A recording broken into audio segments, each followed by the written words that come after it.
Cuy, dasar penjual sayur tidak tahu diri. Beraninya kau melamar anakku hanya membawa sampah sayuran ini. Ibu, singkong lagi. Makanan kampung ini kamu bawa. Nih, ambil balik uang recehmu. Saya tidak butuh. Anak saya butuh masa depan mapan, bukan singkong. Assalamualaikum warahmatullahi wabarakatuh.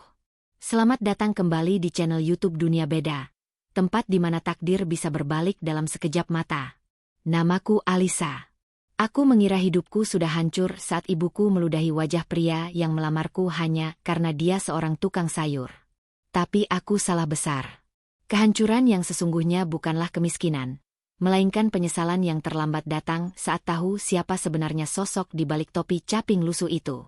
Sebuah rahasia besar yang membuat seluruh tubuhku gemetar hebat, dan air mata darah pun takkan cukup untuk menebus dosa penghinaan keluargaku padanya.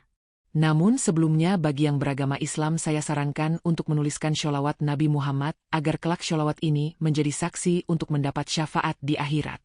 Like dan subscribe ke channel ini sangat membantu menambah wawasan dan membantu kami membuat cerita baru yang menghibur. Namaku Alisa. Usiaku 23 tahun. Orang bilang masa muda adalah masa paling indah untuk mengejar mimpi dan merendah asa. Tapi bagiku masa muda adalah sebuah lorong gelap tanpa ujung yang memaksaku untuk terus berlari, tanpa tahu kapan aku boleh berhenti untuk sekadar menarik napas. Aku tinggal di sebuah rumah kontrakan sempit di pinggiran Cilengsi Bogor, yang dindingnya mulai mengelupas termakan lembab. Di luar sana langit sore tampak mendung seolah mengerti suasana hatiku yang tak pernah benar-benar cerah sejak bapak pensiun dini karena sakit stroke ringan 2 tahun lalu. Sore itu aku baru saja memarkirkan motor matic bututku di halaman rumah yang sempit. Suara knalpot yang bising sempat membuat tetangga sebelah melirik sinis, tapi aku sudah kebal. Rasa lelah setelah seharian mengajar sebagai guru honorer di sebuah sekolah dasar negeri di daerah Jonggol membuat tulang-tulangku rasanya mau rontok. Gajiku tidak seberapa sungguh. Rp300.000 per bulan yang seringkali dibayar rapel 3 bulan sekali. Untuk menutupi kebutuhan sehari-hari aku harus berjualan kue basah titipan orang di kantin sekolah, dan membuka les privat calistung dari rumah ke rumah sampai petang. Baru saja kakiku melangkah masuk melewati pintu kayu yang catnya sudah pudar suara, melengking ibu sudah menyambutku. Bukan sambutan hangat atau segelas air putih yang kudapatkan melainkan todongan tangan yang menengadah menuntut hak yang sebenarnya bukan miliknya. "Heh Alisa, mana uang hasil les privatmu hari ini? Ibu butuh buat bayar arisan Bu RT nanti malam. Jangan bilang kamu belum dibayar lagi ya. Awas saja kalau kamu bohong." Aku menghela napas panjang mencoba menahan gemuruh di dada. Aku letakkan tas kerjaku di atas meja tamu yang taplaknya sudah bolong kena rokok bapak dulu. Dengan tangan gemetar aku merogoh saku celana kerjaku mengeluarkan 3 lembar uang 50 ribuan yang sudah lecek. Itu uang peganganku untuk bensin dan makan seminggu ke depan, tapi tatapan mata ibu yang setajam silet membuatku tak berdaya. "Cuma ini Bu. Tadi ibunya Dimas murid lesku baru bayar, separuh katanya sisanya minggu depan. Aku butuh 50 ribu buat bensin besok Bu." Ibu mendengus kasar merampas semua uang itu dari tanganku tanpa menyisakan sepeser pun. Wajahnya yang masih kencang berkat perawatan krim abal-abal terlihat merah pada menahan amarah. "Alasan saja kamu ini. Kamu itu anak perempuan satu-satunya, harusnya mikir gimana caranya nyenengin orang tua. Lihat tuh si Siska, anaknya Bu Haji Junaedi baru lulus kuliah sudah bisa beliin ibunya gelang emas. Lah kamu. Beliin ibu daster baru saja hitung-hitungannya kayak menteri keuangan." Air mataku rasanya sudah menggenang di pelupuk mata, tapi sekuat tenagaku tahan agar tidak tumpah. Haram bagiku menangis di depan ibu. Itu hanya akan menambah daftar panjang omelannya tentang betapa lemah dan cengengnya aku. Aku berjalan gontai menuju kamar bapak di bagian belakang rumah. Hanya di sana aku merasa sedikit tenang. Bapak sedang duduk di kursi roda menatap kosong ke arah jendela yang menghadap tembok tetangga. "Assalamualaikum Pak. Alisa pulang." Aku mencium punggung tangan bapak yang keriput dan dingin. Bapak menoleh pelan bibirnya yang sedikit miring karena sisa stroke menyunggingkan senyum tipis. Hanya senyum itu yang membuatku bertahan hidup sampai detik ini. Bapak mengusap kepalaku pelan seolah tahu betapa berat beban yang baru saja diletakkan ibu di pundakku. "Sabar ya Enduk. Maafin bapak yang cuma bisa nyusahin kamu." Kata-kata bapak menusuk relung hatiku yang paling dalam. Bukan bapak yang menyusahkan. Keadaanlah yang memaksa kami seperti ini. Keadaan di mana uang menjadi Tuhan kecil di rumah kami mengatur siapa yang berhak marah dan siapa yang harus diam menunduk. Malam harinya suasana makan malam terasa begitu mencekam. Hanya ada bunyi sendok beradu dengan piring. Lauk kami malam itu hanya tempe goreng dan sayur asem sisa kemarin yang dihangatkan kembali. Ibu makan dengan lahap sambil sesekali membuang muka saat matanya bertemu dengan mataku. Sementara aku menelan nasi saja rasanya seperti menelan batu kerikil. Tenggorokanku tercekat. Tiba-tiba bapak meletakkan sendoknya. Suara dentingnya memecah keheningan yang menyiksa. Bapak berdehem pelan mencoba membersihkan tenggorokannya sebelum bicara. Bu Alisa, ada yang mau bapak bicarakan.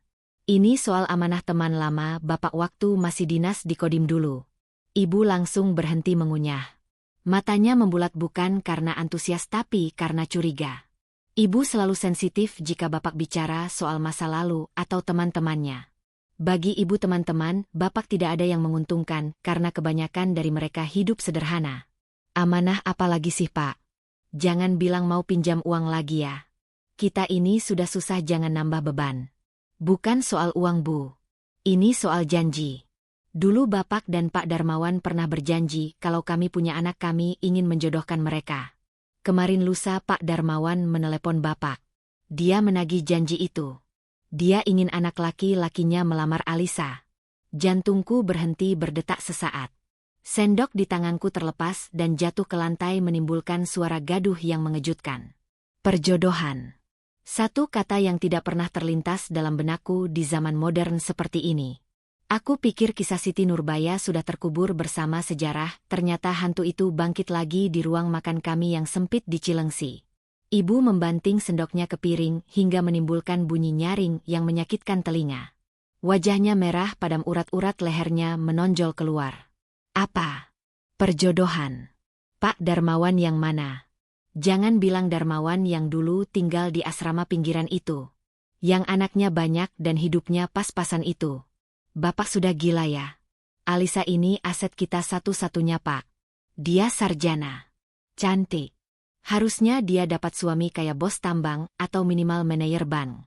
Bukan anak teman bapak yang entah jadi apa sekarang. Bapak mencoba tetap tenang meski tangannya yang memegang tepi meja tampak gemetar. Darmawan orang baik bu. Anaknya juga pasti dididik dengan baik. Katanya anaknya sekarang usaha dagang. Dia mandiri tidak menyusahkan orang tua. Bapak yakin dia bisa menjaga Alisa. Lagi pula bapak sudah tua. Bapak ingin melihat Alisa menikah dengan orang yang tepat sebelum bapak dipanggil Allah. Kata dagang membuat mata ibu melotot seolah mau keluar. Dia berdiri dari kursinya menunjuk-nunjuk wajah bapak dengan telunjuknya yang lentik. Dagang apa? Dagang cilok. Dagang asongan. Atau jangan-jangan tukang sayur keliling. Pak sadar diri dong. Kita ini butuh uang buat lunasin hutang. Kalau Alisa nikah sama pedagang kecil, mau makan apa kita nanti? Batu. Alisa kamu jangan mau ya. Ibu tidak restu. Pokoknya tidak. Aku hanya bisa menunduk meremas ujung rokku hingga kusut. Di satu sisi aku ingin berteriak menolak. Aku punya mimpi. Aku ingin melanjutkan S2, aku ingin jadi dosen, aku ingin melihat dunia luar. Menikah dengan orang yang tidak kuncintai, apalagi diatur-atur seperti ini, adalah mimpi buruk. Tapi di sisi lain melihat wajah bapak yang memohon dengan tatapan sayunya, hatiku luluh lantak. Bapak tidak pernah meminta apapun dariku selama ini. Ini permintaan pertamanya yang begitu serius. Siapa nama anaknya pak? Suaraku terdengar parau hampir tak terdengar. Ibu langsung menoleh ke arahku dengan tatapan tidak percaya. Alisa. Kamu gila ya? Jangan dengerin bapakmu yang sudah pikun ini. Kamu itu harusnya nikah sama Pak Herman Juragan Tanah di Jonggol yang kemarin nanyain kamu itu. Dia duda kayak Alisa. Hartanya nggak habis 7 turunan. Cukup bu. Bapak memukul meja tidak keras tapi cukup untuk membuat ibu terdiam kaget. Ini pertama kalinya bapak berani memotong omongan ibu setelah sekian lama. Napas bapak terdengar berat, dadanya naik turun menahan emosi yang meluap. Namanya Dimas. Dia akan datang lusa untuk berkenalan. Bapak mohon Alisa. Temui dia dulu. Nilai dia dengan hatimu bukan dengan telinga ibumu. Bapak punya firasat baik tentang anak ini. Bapak tidak pernah salah menilai orang enduk. Malam itu berakhir dengan tangisan ibu yang meraung-raung di kamar mengutuk nasibnya yang punya suami tidak berguna dan anak yang tidak tahu diuntung. Aku masuk ke kamarku yang kecil mengunci pintu dan membenamkan wajahku ke bantal. Aku menangis sejadi-jadinya. Menangisi bukan nasibku yang seolah tidak pernah berada di tanganku sendiri. Aku membayangkan wajah pria bernama Dimas itu. Dalam bayanganku yang dipengaruhi omongan ibu, dia adalah pria kasar dekil bau matahari dan tidak punya masa depan. Bagaimana mungkin aku seorang sarjana pendidikan yang lulus dengan predikat cum laude harus menghabiskan sisa hidupku melayani pria yang tidak selevel denganku? Kesombongan kecil itu muncul di hatiku, bisikan setan yang membuatku merasa lebih tinggi dari orang lain. Astagfirullah. Aku beristighfar berkali-kali mencoba mengusir pikiran buruk itu. Tapi ketakutan akan kemiskinan yang terus menghantui keluarga kami membuatku ragu. Benar kata ibu, cinta tidak bisa dimakan. Kalau suamiku nanti miskin, bagaimana nasib bapak dan ibu? Siapa yang akan membayar hutang-hutang ibu yang menumpuk di mana-mana? Hari yang ditentukan pun tiba. Sejak pagi ibu sudah uring-uringan. Dia sengaja tidak memasak apapun. Rumah dibiarkan berantakan. Lantai tidak disapu, debu dibiarkan menempel di meja tamu. Ini adalah bentuk protes ibu. Dia ingin tamu itu merasa tidak nyaman dan segera pergi. Biarin saja. Biar dia tahu kalau dia tidak diterima di sini. Kalau perlu nanti ibu akan usir dia pakai sapu lidi kalau penampilannya memalukan. Ancaman ibu membuat perutku mulas sejak pagi. Aku mengenakan gamis sederhana berwarna biru muda, satu-satunya baju bagus yang kupunya. Aku memoles bedak tipis untuk menutupi mata pandaku akibat menangis semalaman. Bapak sudah duduk rapi di kursi roda di ruang tamu, memakai kemeja batik lamanya yang sudah agak longgar. Bapak tampak bersemangat, berkali-kali melihat ke arah jam dinding yang jarumnya berdetak lambat sekali. Pukul 10 pagi. Suara deru motor terdengar mendekat. Bukan suara motor halus keluaran terbaru, melainkan suara motor tua yang batuk-batuk kelelahan. Suara itu berhenti tepat di depan pagar rumah kami. Jantungku berdegup kencang, rasanya mau copot. Aku mengintip dari balik tirai jendela yang sedikit tersibak. Di sana di bawah terik matahari Cilengsi yang mulai menyengat, seorang pria sedang memarkirkan motor bebek tahun 90-an yang catnya sudah mengelupas di sana-sini. Di bagian belakang motornya terikat sebuah keranjang anyaman bambu besar yang biasanya dipakai tukang sayur keliling. Pria itu mengenakan kaos oblong berwarna abu-abu yang sudah melar di bagian leher, celana jeans yang warnanya memudar di bagian lutut, dan sandal jepit yang tipis. Dia memakai topi lusuh yang menutupi sebagian wajahnya. Ya Allah! Jadi benar kata ibu. Dia benar-benar tukang sayur. Atau setidaknya pedagang pasar yang nasibnya tidak jauh beda dengan kami. Ibu yang ikut mengintip di sebelahku langsung tertawa sinis. Tawanya terdengar jahat dan menusuk hati. Tuh kan, apa ibu bilang? Lihat itu penampilannya. Kayak gembel yang belum mandi seminggu. Motornya saja mungkin lebih tua dari umur kamu, Alisa. Mau dikasih makan apa kamu nanti? Daun singkong sisa. Ibu nggak sudi punya mantu kayak gitu. Nggak sudi. Pria itu melangkah masuk ke halaman rumah dengan percaya diri. Dia tidak tampak malu dengan penampilannya. Dia mengetuk pintu dengan sopan. Assalamualaikum. Suaranya berat dan tegas. Berbeda sekali dengan penampilannya yang urakan. Ada getaran wibawa yang aneh dalam suaranya yang membuatku terpaku sejenak. Bapak menjawab salam dengan lantang dari dalam. Waalaikumsalam. Masuk nak Dimas. Pintu tidak dikunci. Pintu terbuka. Sosok itu berdiri di ambang pintu. Dia membuka topinya memperlihatkan wajahnya yang berkeringat. Kulitnya sawo matang terbakar matahari, rambutnya cepak sedikit berantakan. Tapi saat dia mengangkat wajahnya dan menatap kami satu persatu, aku tertegun. Matanya. Sorot matanya begitu tajam, tenang, dan menghanyutkan. Tidak ada keraguan atau rasa minder sedikit pun di sana. Dia menatapku sekilas lalu beralih menatap ibu yang membuang muka, dan akhirnya tersenyum hormat pada bapak. Dia berjalan mendekati bapak berlutut di lantai kotor yang sengaja tidak disapu ibu dan mencium tangan bapak dengan takzim. Pemandangan itu membuat hatiku berdesir aneh. Di zaman sekarang jarang sekali ada anak muda yang mau mencium tangan orang tua yang bukan siapa-siapanya dengan begitu hormat, apalagi lantai rumah kami berdebu. Bapak Hasan ya. Saya Dimas Pak. Anak Pak Darmawan. Maaf saya datang dengan penampilan begini tadi habis dari pasar mengantar pesanan. Ibu mendengus keras sengaja agar didengar. Heh, kamu pikir ini rumah penampungan tunawisma? Datang ngelamar anak orang kok bau pasar? Nggak punya baju yang bagusan dikit apa? Atau memang nggak mampu beli? Kata-kata ibu bagaikan petir di siang bolong. Kasar menghina dan tanpa tedeng aling-aling. Aku refleks menutup mulutku kaget dengan keberanian ibu menghina tamu di detik pertama pertemuan. Aku menatap Dimas dengan cemas takut dia akan marah atau tersinggung lalu pergi. Tapi reaksi Dimas justru di luar dugaan. Dia tidak marah. Dia tidak membalas. Dia hanya menoleh pelan ke arah ibu lalu tersenyum tipis. Senyum yang sulit diartikan. Maaf Bu kalau penampilan saya mengganggu. Bagi saya pakaian hanya pembungkus raga. Yang penting niat saya datang ke sini tulus untuk bersilaturahmi dan memenuhi janji orang tua. Jawaban itu. Jawaban yang begitu tenang namun menohok membuat ibu mati kutu sejenak. Tapi aku tahu ini baru permulaan. Ibu tidak akan menyerah begitu saja. Dia akan melakukan segala cara untuk membuat Dimas tidak betah dan pergi dari hidupku selamanya. Dan aku terjebak di tengah-tengah perang dingin ini antara bakti pada orang tua dan rasa penasaran pada sosok misterius bernama Dimas yang berani menatap mata ibuku tanpa rasa takut sedikitpun. Siapa sebenarnya dia? Benarkah dia hanya tukang sayur biasa atau ada sesuatu yang dia sembunyikan di balik keranjang bambu bututnya itu? Sesuatu yang mungkin akan mengubah takdirku selamanya.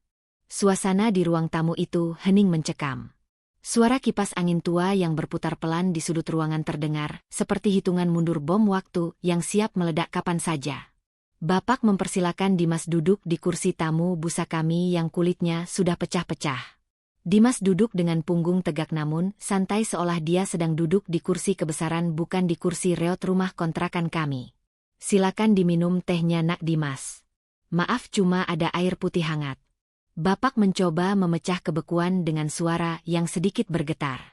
Aku buru-buru ke dapur bukan karena disuruh tapi karena aku tidak sanggup melihat wajah ibu yang sudah menekuk masam seperti cucian basah yang lupa dijemur. Dari dapur sempit yang hanya berjarak 3 langkah dari ruang tamu, aku bisa mendengar jelas setiap kata yang keluar dari mulut ibu. Kata-kata yang setajam sembilu. Heh tukang sayur. Langsung saja ya saya tidak suka basa-basi. Kamu ini sebenarnya sadar diri tidak sih? Berani-beraninya datang melamar anak saya. Kamu tahu kan Alisa ini sarjana. Lulusan terbaik. Masa depannya cerah. Lah kamu. Masa depanmu paling cuma sebatas pasar becek. Suara cangkir diletakkan terdengar pelan. Sepertinya Dimas baru saja menyeruput air putih yang disuguhkan Bapak. Saya sadar sepenuhnya Bu. Saya memang hanya pedagang kecil. Tapi saya diajarkan orang tua saya bahwa kehormatan laki-laki itu bukan terletak pada apa yang dia kendarai tapi pada seberapa besar tanggung jawabnya menafkahi keluarga dengan cara halal. Jawaban itu terdengar begitu tenang. Tidak ada nada tinggi, tidak ada emosi. Justru ketenangan itulah yang membuat ibu semakin meradang. Ibu merasa ditantang. Aku mengintip dari balik tirai dapur. Tangan ibu mengepal kuat di atas pangkuannya, kuku-kukunya yang dicat merah menyala tampak menancap di kulitnya sendiri. Halah, omong kosong. Tanggung jawab makan tuh tanggung jawab. Kamu pikir beras bisa dibeli pakai tanggung jawab. Kamu pikir token listrik bisa dibeli pakai kata-kata manis. Realistis dong. Anak saya butuh suami yang mapan. Kemarin Pak Herman juragan tanah dari Cariu datang ke sini. Dia bawa mobil Pajero. Dia janji mau lunasin semua hutang saya kalau Alisa mau jadi istrinya. Lah kamu. Bawa apa? Motor butut yang suaranya kayak kaleng rombeng itu. Astagfirullah. Aku memejamkan mata menahan rasa malu yang membakar wajahku. Ibu benar-benar sudah keterlaluan. Membandingkan manusia seperti membandingkan harga cabai di pasar. Aku memberanikan diri keluar membawa nampan berisi 3 gelas teh manis hangat yang baru saja kuseduh. Tanganku gemetar hebat membuat gelas-gelas itu berdenting pelan. Silakan diminum Mas Dimas. Aku meletakkan gelas itu di depan Dimas. Dia mendongak menatapku. Untuk pertama kalinya mata kami bertemu dalam jarak dekat. Ada telaga bening di mata itu. Teduh sekali.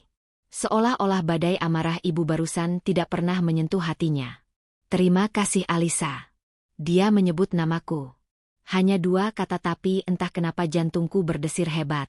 Caranya menyebut namaku terdengar sangat menghargai, beda sekali dengan nada memerintah yang biasa kudengar dari ibu.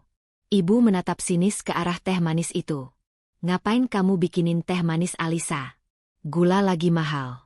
Buang-buang duit saja buat tamu yang gak tahu diri. Bu sudah bu. Malu sama tetangga. Bapak mencoba menengahi tapi ibu langsung memotong dengan bentakan. Bapak diam saja. Bapak ini terlalu lembek makanya kita diinjak-injak orang terus. Dengar ya kamu tukang sayur. Kalau kamu memang serius mau sama anak saya, coba saya tanya. Berapa penghasilanmu sehari? Sanggup kamu kasih uang belanja 5 juta sebulan buat Alisa? Sanggup kamu beliin Alisa krim wajah biar tetap cantik? Atau jangan-jangan nanti Alisa malah kamu suruh dorong gerobak sayur di pasar? Aku melihat rahang Dimas mengeras sedikit. Hanya sedikit. Itu satu-satunya tanda bahwa dia adalah manusia biasa yang punya rasa tersinggung. Tapi sedetik kemudian wajahnya kembali rileks. Dia merogoh saku celananya yang lusuh lalu mengeluarkan sebuah amplop kecil yang sudah lecek. Bu Pak, saya tidak berani menjanjikan kemewahan. Rezeki pedagang itu pasang surut seperti air laut. Tapi saya berani berjanji Alisa tidak akan pernah kelaparan. Ini ada sedikit rezeki hari ini Bu. Mohon diterima sebagai tanda perkenalan. Ibu menyambar amplop itu dengan kasar. Tanpa rasa malu dia membuka isinya di depan mata Dimas. Mataku terbelalak melihat kelakuan ibu. Di dalam amplop itu ada beberapa lembar uang 50 ribuan dan 20 ribuan. Mungkin totalnya sekitar 300 ribu rupiah. Jumlah yang besar bagi pedagang kecil, tapi bagi ibu itu adalah penghinaan. Ibu melempar amplop itu kembali ke meja. Uang-uang itu berserakan jatuh ke lantai tepat di dekat kaki Dimas yang berbalut sandal jepit. 300 ribu. Kamu mau nyogok saya pakai uang recehan begini? Uang segini cuma cukup buat beli bedak saya sebulan. Bawa pulang uangmu. Saya nggak butuh. Yang saya butuh itu jaminan masa depan buat Alisa, bukan uang receh hasil jualan kangkung. Pak, Bu, sudah. Aku tidak tahan lagi. Aku berteriak kecil, suaraku serak menahan tangis. Aku berlutut memunguti uang-uang itu dengan tangan gemetar. Hatiku sakit sekali melihat perlakuan ibu. Bukan karena aku mencintai Dimas, aku bahkan belum mengenalnya. Tapi sebagai sesama manusia, harga diriku ikut terkoyak melihat orang lain direndahkan sedemikian rupa di rumahku sendiri. Alisa, kembalikan uang itu.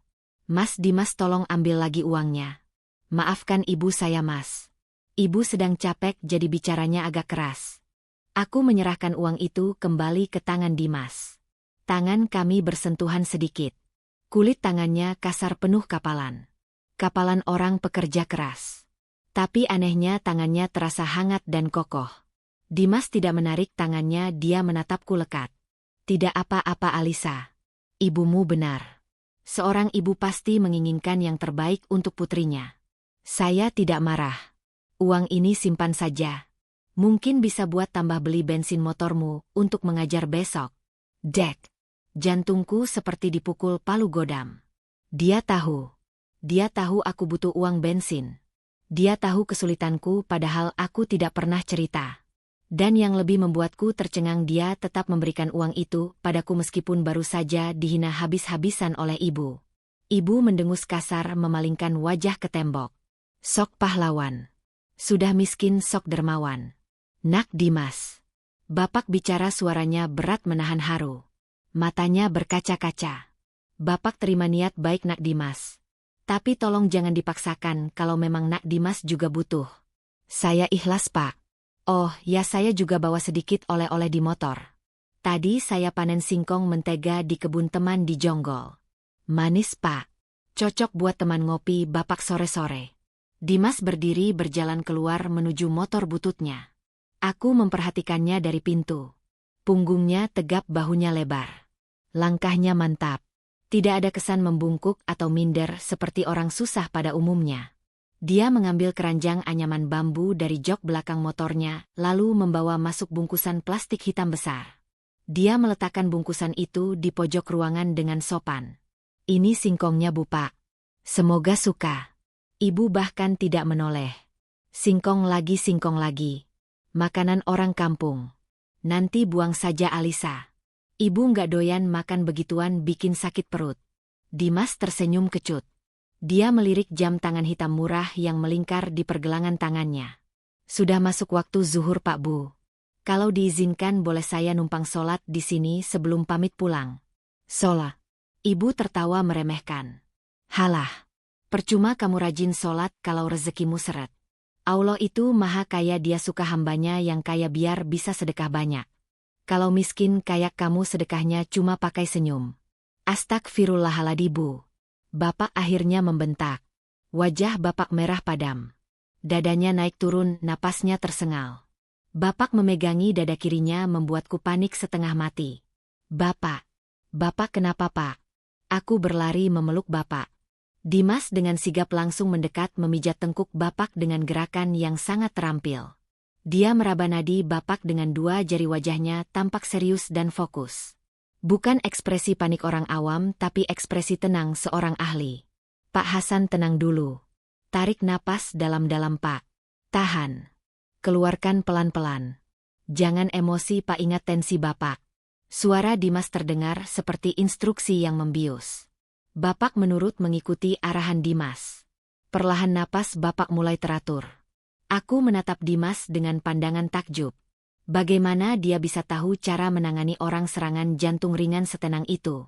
Alisa, ambilkan air hangat buat Bapak. Perintah Dimas terdengar tegas, otomatis aku langsung berlari ke dapur tanpa membantah. Saat aku kembali, Bapak sudah terlihat lebih tenang bersandar di kursi. Dimas masih memijat pelan punggung tangan Bapak di titik tertentu. Maafkan Ibu ya, Nak. Dimas. Mulutnya memang pedas tapi hatinya sebenarnya. Sudah, Pak, tidak perlu dijelaskan. Kesehatan Bapak lebih penting. Dimas memotong ucapan Bapak dengan lembut. Dia lalu berdiri merapikan kaos oblongnya. Sepertinya saya sholat di musola depan gang saja, Pak, sekalian pamit pulang. Saya tidak ingin kehadiran saya malah membuat kesehatan Bapak menurun atau membuat Ibu semakin marah. Dimas mengambil topinya. Dia kembali menangkupkan tangan di depan dada ke arah Ibu yang masih cemberut di sofa. Saya permisi, Bu. Assalamualaikum. Dia berbalik badan tanpa menunggu jawaban Ibu. Aku refleks mengikutinya sampai ke teras. Aku merasa harus mengatakan sesuatu. Aku harus meminta maaf atas nama keluargaku. Mas Dimas. Panggilanku membuatnya berhenti tepat di samping motor bututnya. Dia menoleh. Cahaya matahari siang menerpa wajahnya membuat keringat di pelipisnya berkilauan. Maafin Ibu ya, Mas. Tolong jangan dimasukkan ke hati. Ibu memang begitu orangnya karena tekanan ekonomi. Alisa menunduk memainkan ujung jilbabku. Aku malu sekali. Alisa. Suara itu. Lembut tapi tegas. Kamu tidak perlu minta maaf atas kesalahan yang tidak kamu lakukan. Saya mengerti posisi ibumu. Tekanan hidup memang bisa mengubah karakter seseorang. Pesan saya satu, jaga Bapak baik-baik. Kalau butuh bantuan darurat jangan sungkan hubungi saya lewat Bapak. Dia menatapku dalam-dalam. Tatapan yang seolah menembus jiwaku. Dan soal lamaran tadi. Saya tidak akan mundur, Alisa. Kecuali kamu sendiri yang meminta saya mundur. Apakah kamu ingin saya mundur? Pertanyaan itu menggantung di udara. Aku terdiam. Logikaku berteriak agar aku menyuruhnya pergi dan mencari pria kaya seperti kemauan ibu agar hidupku tenang. Tapi hatiku, hati kecilku yang paling dalam merasakan sesuatu yang berbeda. Ada rasa aman saat berada di dekat pria ini. Rasa aman yang tidak bisa dibeli dengan uang. Aku tidak tahu, Mas. Aku bingung. Dimas tersenyum. Senyum yang kali ini terlihat tulus dan manis mengubah wajah garangnya menjadi sangat teduh. Tidak apa-apa. Bingung itu tanda kamu sedang berpikir. Istiharah ya. Minta petunjuk sama Allah. Saya pamit. Mesin motor tua itu menderu batuk-batuk lalu menyala dengan suara bising. Dimas melajukan motornya pelan meninggalkan asap putih tipis yang perlahan menghilang tertiup angin. Aku berdiri mematung di pagar menatap punggung tegap itu, menjauh hingga hilang di tikungan gang. Tanpa sadar aku menggenggam erat uang 300.000 yang tadi dikembalikannya padaku. Uang yang baginya mungkin sangat berarti tapi dia relakan untukku. Siapa kamu sebenarnya, Dimas? Kenapa kamu begitu sabar? Dan kenapa tangan kasar tukang sayur itu tadi terasa begitu terlatih saat menolong bapak? Lamunanku buyar saat mendengar teriakan ibu dari dalam rumah. Alisa, ngapain bengong di situ? Buang singkong itu ke tempat sampah. Jangan bikin semak rumah. Aku menghela napas panjang. Perang batin ini baru saja dimulai. Dan aku punya firasat kedatangan Dimas hari ini bukanlah akhir melainkan awal dari badai besar yang akan mengguncang pondasi rumah kami. 3 hari berlalu sejak kedatangan Dimas yang menghebohkan itu. 3 hari itu pula neraka di rumahku semakin panas. Ibu seolah tidak kehabisan bahan bakar untuk terus menyindir bapak dan memojokkan aku. Setiap kali aku pulang mengajar, ibu selalu menyambutku dengan cerita tentang kehebatan Pak Herman juragan tanah yang katanya baru saja membeli sawah seluas 3 hektar di daerah Cariu. Ibu membandingkan kekayaan Pak Herman dengan keranjang sayur Dimas yang katanya bau terasi. Telingaku rasanya mau pecah tapi hatiku justru semakin bertanya-tanya. Kenapa bayangan wajah tenang Dimas saat dihina ibu tidak mau hilang dari kepalaku? Sore itu langit Cilengsi kembali gelap gulita. Awan hitam bergulung-gulung di atas kepala, seolah menahan beban air yang siap tumpah kapan saja. Aku memacu motor matik bututku melewati jalan raya Narogong yang padat merayap. Truk-truk besar kontainer berbaris seperti raksasa besi yang siap melindas siapa saja yang lengah. Aku ingin cepat sampai rumah sebelum hujan turun. Tubuhku sedang tidak fit, rasanya agak demam karena begadang memeriksa lembar jawaban murid-muridku semalam. Namun malang tak dapat ditolak. Tepat di dekat perempatan Cilengsi mesin motorku tiba-tiba tersendat. Batuk-batuk sebentar lalu mati total. Aku menepirkan motor ke pinggir jalan dengan panik. Klakson truk dan angkot bersahut-sahutan di belakangku membuat kepalaku pening. Ya Allah, jangan mogok sekarang. Tolong jangan sekarang. Aku mencoba menstarter motor berkali-kali tapi nihil. Hanya suara dinamo yang lemah yang terdengar. Bersamaan dengan itu butiran air hujan mulai turun. Awalnya rintik-rintik lalu dalam hitungan detik berubah menjadi hujan deras yang disertai angin kencang. Aku tidak membawa jas hujan. Hanya tas kerjaku yang kupeluk erat di dada melindungi dokumen sekolah agar tidak basah. Tubuhku basah kuyup dalam sekejap. Dingin menusuk tulang. Aku mendorong motor mencari tempat berteduh tapi ruko-ruko di pinggir jalan sudah penuh sesak oleh orang-orang yang juga berteduh. Air mataku bercampur dengan air hujan. Aku merasa begitu kecil dan tidak berdaya. Di tengah hiruk-pikuk kota industri ini, aku merasa sendirian. Rasanya ingin berteriak memanggil bapak tapi apa daya, bapak pun tak bisa berbuat apa-apa di kursi rodanya. Tiba-tiba sebuah jaket tebal berwarna hijau tentara yang sudah pudar warnanya tersampir di pundakku. Hangat. Aroma minyak kayu putih dan sedikit bau matahari menguar dari jaket itu. Aku menoleh kaget. Di sampingku berdiri sosok tinggi tegap yang basah kuyup. Dia tidak memakai payung, tidak memakai jas hujan. Air hujan membasahi rambut cepaknya dan mengalir di wajahnya yang tegas. Itu Dimas. Mas Dimas. Pakai ini Alisa. Jangan sampai masuk angin. Kamu kelihatan pucat. Dia bicara setengah berteriak mengalahkan suara hujan yang menghantam aspal. Tanpa menunggu jawabanku, dia berjongkok di samping mesin motorku. Tangannya yang kekar dan cekatan membuka penutup mesin. Dia tidak peduli lumpur jalanan mengotori celana jeansnya. Dia mencabut busi motor, mengelapnya dengan ujung kaos dalamnya yang kering lalu memasangnya kembali. Gerakannya begitu terlatih. Bukan seperti gerakan montir bengkel pinggir jalan tapi lebih seperti gerakan seseorang yang terbiasa memperbaiki mesin tempur dalam keadaan darurat. Cepat, tepat, efisien. Coba starter Alisa. Aku menurut. Ajaib. Sekali tekan mesin motor menyala kembali. Aku menatapnya takjub. Mas Dimas kok bisa ada di sini? Saya tadi habis antar pesanan sayur ke warung nasi Padang di seberang sana.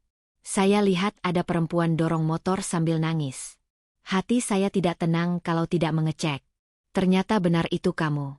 Dia tersenyum. Senyum tulus di tengah hujan badai. Giginya putih rapi kontras dengan kulitnya yang gelap. Terima kasih Mas. Tapi Mas Dimas jadi basah kuyup begini. Nanti sakit. Laki-laki itu ditempa untuk menahan badai Alisa. Kalau cuma hujan air belum bisa bikin saya tumbang. Yang bisa bikin saya tumbang itu kalau melihat wanita yang saya hormati menangis sendirian di pinggir jalan. Kalimat itu sederhana tapi efeknya dahsyat. Pipiku memanas bukan karena demam tapi karena tersipu. Baru kali ini ada laki-laki yang memperlakukanku seperti ratu meski dia sendiri dalam keadaan susah. Kami berteduh sebentar di emperan toko yang sudah tutup menunggu hujan reda. Dimas membelikanku teh hangat dalam kemasan botol dari pedagang asongan yang lewat. Minum dulu biar hangat. Mas Dimas mau kemana sebenarnya? Saya mau ke rumahmu. Dek. Jantungku berdetak kencang lagi. Ke rumahku. Mau ngapain Mas?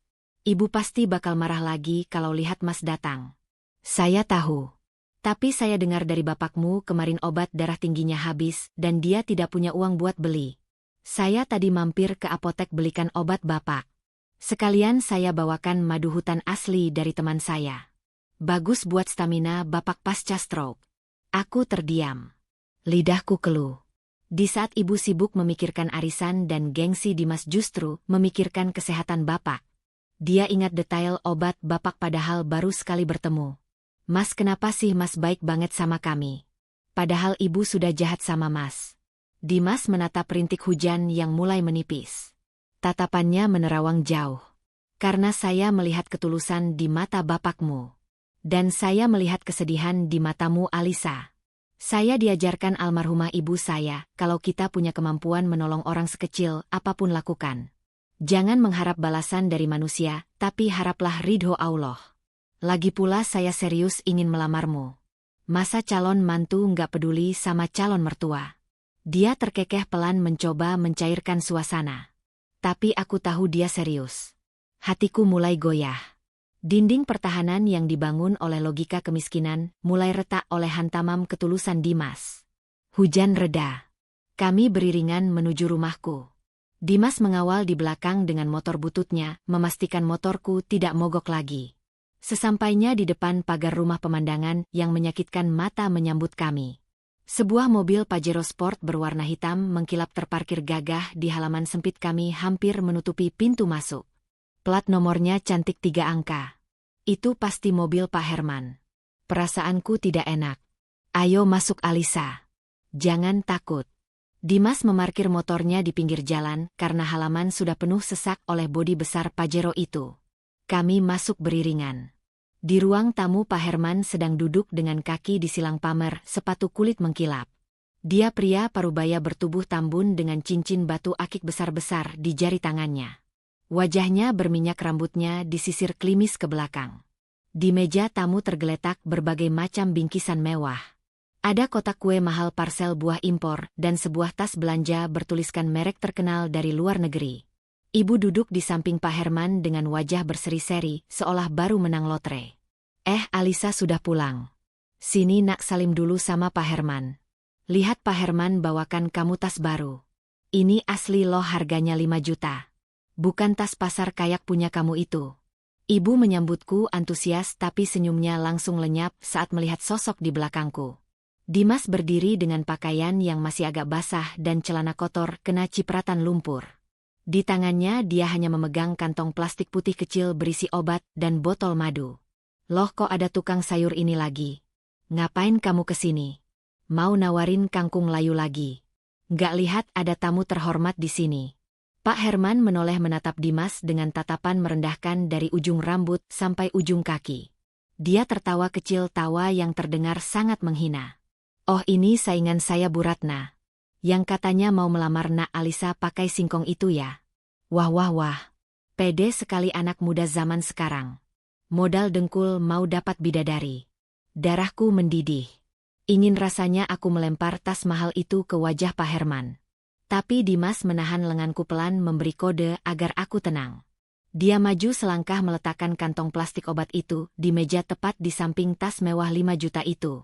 Kontras yang sangat menyedihkan. Tas kulit mahal bersanding dengan obat generik. Maaf mengganggu, Bu.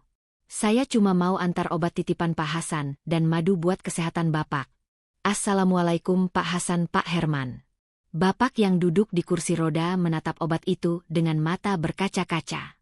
Bapak tahu harga obat itu lumayan mahal untuk ukuran kantong Dimas. Terima kasih Nak Dimas. Allah yang membalas kebaikanmu. Bapak memang sudah pusing dari tadi obatnya habis. Ibu langsung menyambar kantong obat itu dan melemparnya ke lantai. Obat murah begini di puskesmas juga gratis. Pak Herman ini loh mau ngajak kita makan malam di restoran mewah. Dia mau nanggung biaya pengobatan Bapak di rumah sakit swasta terbaik di Jakarta. Bukan cuma kasih obat generik murahan. Bu, aku berteriak. Cukup sudah. Kesabaranku habis. Ibu keterlaluan. Mas Dimas kehujanan demi belikan obat Bapak. Dia tulus, Bu. Pak Herman mungkin kaya tapi apa dia tahu obat apa yang Bapak minum? Apa dia tahu kalau Bapak alergi dingin? Mas Dimas tahu, Bu. Alisa diam kamu. Pak Herman berdiri menepuk-nepuk perut buncitnya. Sudah-sudah jangan ribut. Begini saja anak muda. Berapa harga obat itu? 100.000. 200.000. Nih saya ganti 10 kali lipat. Ambil uangnya dan pergi dari sini. Jangan ganggu calon istri saya lagi. Pak Herman melempar segepok uang berwarna merah ke arah dada Dimas. Uang itu berjatuhan ke lantai berserakan di sekitar sepatu bot tentara yang dipakai Dimas. Tunggu dulu. Sepatu bot. Aku baru sadar alas kaki yang dipakai Dimas bukan sandal jepit seperti biasa. Dia memakai sepatu bot kulit hitam yang terlihat kokoh meski tertutup lumpur. Sepatu yang biasa dipakai para pekerja lapangan atau tentara. Dimas tidak mengambil uang itu. Dia menatap Pak Herman tajam. Aura di ruangan itu berubah drastis. Udara terasa berat. Tatapan Dimas yang biasanya teduh kini berubah menjadi tatapan elang yang siap menyambar mangsa. Ada kilatan marah yang mengerikan di sana meski wajahnya tetap datar. Simpan uang Anda, Pak. Kehormatan saya tidak dijual. Saya datang dengan sopan, saya pulang dengan sopan. Tapi ingat satu hal. Harta bisa dicari tapi ketulusan hati tidak bisa dibeli di toko manapun. Dimas berbalik badan menatapku sekilas. Saya pamit Alisa. Jaga Bapak. Dia pergi menembus gerimis yang mulai turun lagi. Meninggalkan uang jutaan rupiah berserakan di lantai yang tidak disentuhnya sama sekali. Meninggalkan Pak Herman yang melongo dan ibu yang mendengus kesal. Malam itu setelah Pak Herman pulang dengan janji manisnya, aku memungut botol madu yang tadi dilempar ibu. Botolnya retak sedikit tapi isinya masih utuh. Aku menangis sambil memeluk botol madu itu. Di luar sana petir menyambar-nyambar seolah mewakili kemarahan alam atas ketidakadilan yang terjadi di rumah ini. Dan aku tidak tahu bahwa di balik kegelapan malam itu, sebuah rencana besar sedang disusun. Rencana yang akan membuka mata ibu selamanya. Rencana yang melibatkan bukan hanya keranjang sayur tapi juga bintang-bintang di pundak yang selama ini tersembunyi di balik kaos oblong lusuh itu. Siapakah sebenarnya kamu, Mas Dimas? Kenapa setiap kali kamu dihina rasanya ada kekuatan besar yang sedang kamu tahan mati-matian agar tidak meledak? 1 minggu berlalu sejak kejadian di ruang tamu itu. Suasana rumah kami bukannya membaik, malah semakin dingin sedingin kutub utara. Ibu melakukan aksi mogok bicara padaku. Dia hanya bicara kalau ada perlunya saja, itu pun dengan nada ketus yang menyakitkan hati. Sementara Bapak kondisinya semakin menurun. Mungkin beban pikiran melihat istri dan anaknya bertengkar setiap hari membuat kesehatannya yang rapuh semakin digerogoti penyakit. Madu pemberian Dimas rutin kuminumkan pada Bapak, dan alhamdulillah Bapak bilang badannya terasa lebih enak. Tapi hati siapa yang tidak sakit melihat Bapak harus minum obat sambil sembunyi-sembunyi takut ketahuan ibu yang pasti akan membuangnya lagi. Malam itu hujan turun lagi membasahi bumi Cilengsi. Udara dingin menusuk tulang. Jam dinding menunjukkan pukul 2 dini hari. Aku baru saja selesai sholat tahajud meminta petunjuk pada Allah tentang jalan hidupku. Antara bakti pada orang tua atau mempertahankan harga diri yang terus diinjak-injak. Baru saja aku melipat mukena terdengar suara benda jatuh yang sangat keras dari kamar Bapak. Gedebuk. Jantungku rasanya berhenti berdetak. Perasaanku tidak enak. Bapak. Aku berlari kencang menuju kamar Bapak. Pintu kamar terbuka sedikit. Di bawah cahaya lampu kamar yang remang-remang aku melihat pemandangan yang membuat duniaku runtuh seketika. Bapak tergeletak di lantai di samping tempat tidur. Tubuhnya kejang-kejang, mulutnya miring mengeluarkan busa putih. Matanya terbalik ke atas. Ya Allah! Bapak! Bu! Ibu bangun, Bu! Bapak kumat! Aku berteriak histeris sambil memeluk tubuh Bapak yang dingin. Aku mencoba menyadarkan Bapak tapi tidak ada respon. Napas Bapak terdengar orok-orok sangat berat seolah ada batu besar yang menindih dadanya. Ibu muncul dari kamarnya dengan wajah bantal dan rambut acak-acakan. Ada apa sih, Alisa? Teriak-teriak tengah malam ganggu orang Ti. Kalimat ibu terhenti saat melihat Bapak yang sekarat di pelukanku. Wajah ibu pucat pasi tapi anehnya dia tidak langsung mendekat. Dia malah terpaku di ambang pintu, tangannya menutup mulut. Pak! Bapak kenapa, Pak? Aduh, gimana ini? Besok kan ibu mau arisan berlian sama geng sosialita. Kenapa harus sakit sekarang sih, Pak? Aku menatap ibu dengan tatapan tidak percaya. Di saat nyawa Bapak di ujung tanduk, ibu masih memikirkan arisan. Bu, tolong panggil ambulans atau taksi online. Cepat, Bu. Kita harus bawa Bapak ke rumah sakit sekarang. Ibu gelagapan mencari handphonenya.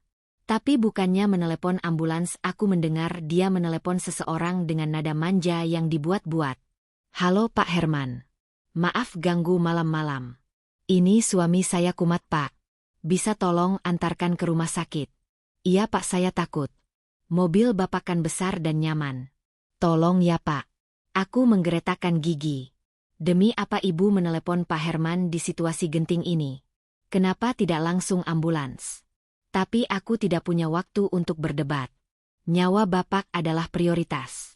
15 menit kemudian yang terasa seperti 15 tahun, Pak Herman datang dengan Pajero hitamnya. Dia memakai piyama sutra yang dilapisi jaket kulit mahal. Wajahnya tampak mengantuk tapi matanya berbinar licik saat melihatku yang menangis dengan daster rumahan. Ayo angkat. Keburu mati nanti. Pak Herman memerintah sopirnya untuk membopong Bapak ke dalam mobil. Aku ikut masuk duduk di belakang memegang kepala Bapak di pangkuanku. Sepanjang perjalanan aku terus membisikkan kalimat tauhid ke telinga Bapak. La ilaha illallah. Pak, kuat ya Pak. Alisa di sini. Bapak jangan tinggalin Alisa, Pak. Air mataku jatuh menetes ke wajah Bapak yang semakin pucat. Sesampainya di IGD, sebuah rumah sakit swasta besar di Cibubur, Bapak langsung dilarikan ke ruang resusitasi. Dokter dan perawat berlarian. Suara alat medis yang berbunyi tit-tit-tit dengan tempo cepat membuat kepalaku mau pecah. Maaf keluarga, pasien tunggu di luar. Kami akan melakukan tindakan penyelamatan. Pintu kaca tebal itu tertutup memisahkan aku dengan satu-satunya laki-laki yang paling kucintai di dunia ini. Aku merosot di lantai rumah sakit yang dingin bersandar pada dinding koridor. Kakiku lemas tak bertulang. Ibu duduk di kursi tunggu ditemani Pak Herman. Ibu menangis tapi tangisannya terdengar aneh. Dia lebih sibuk membetulkan tatanan rambutnya di depan Pak Herman daripada berdoa. Yang sabar ya Bu Ratna. Kalau Pak Hasan tidak tertolong, Ibu jangan khawatir. Saya siap menanggung hidup Ibu dan Alisa.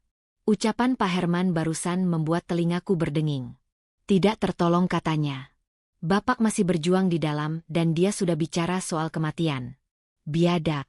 1 jam kemudian seorang dokter keluar dengan wajah serius. Keringat membasahi dahinya. Keluarga Bapak Hasan. Saya dokter. Saya anaknya. Aku langsung berdiri menghapus air mata kasar. Kondisi Bapak Hasan sangat kritis. Ada pendarahan di pembuluh darah, otak pecah pembuluh darah kedua. Bapak harus segera masuk ruang ICU dan mungkin perlu operasi bedah syaraf segera jika kondisinya stabil.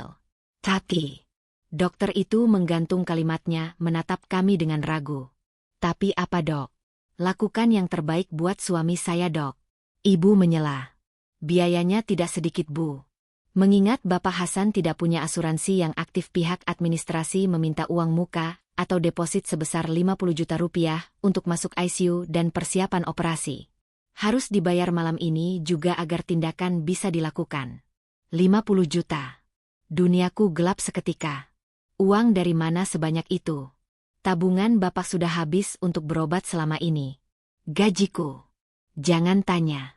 Buat makan saja pas-pasan. Ibu langsung menoleh ke arah Pak Herman. Tatapan memelas andalannya keluar. Pak Herman. Tolong kami Pak. Bapak kan tahu kami sedang susah. Tolong bayarkan dulu Pak, nanti kami ganti kalau tanah warisan Bapak di kampung laku. Pak Herman tersenyum miring. Dia berdiri perlahan merapikan kerah jaketnya. Dia berjalan mendekatiku, bukan mendekati ibu.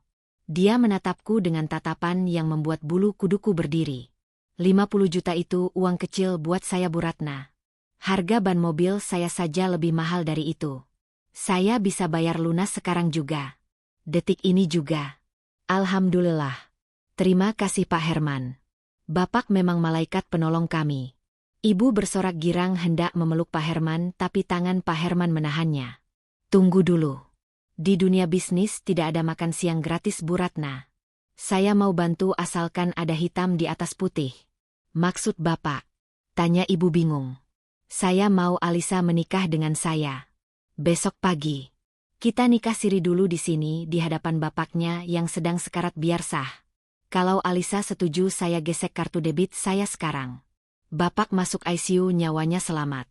Tapi kalau Alisa menolak, ya silakan cari uang 50 juta dalam waktu 1 jam.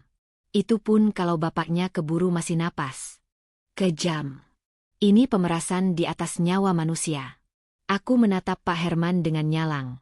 Kebencianku sudah sampai ke ubun-ubun. Bapak jahat. Bapak manfaatkan kondisi ayah saya buat nafsu Bapak sendiri. Saya bukan barang dagangan Pak. Pak Herman tertawa renyah. Pilihan di tanganmu cantik.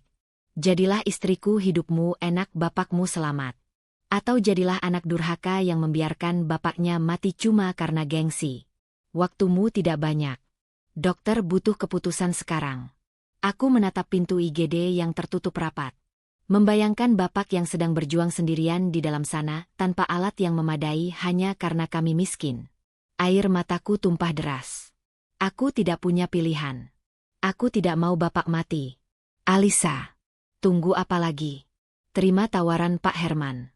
Kamu mau bapak mati hah? Dasar anak tidak tahu diri. Ibu mengguncang bahuku kasar.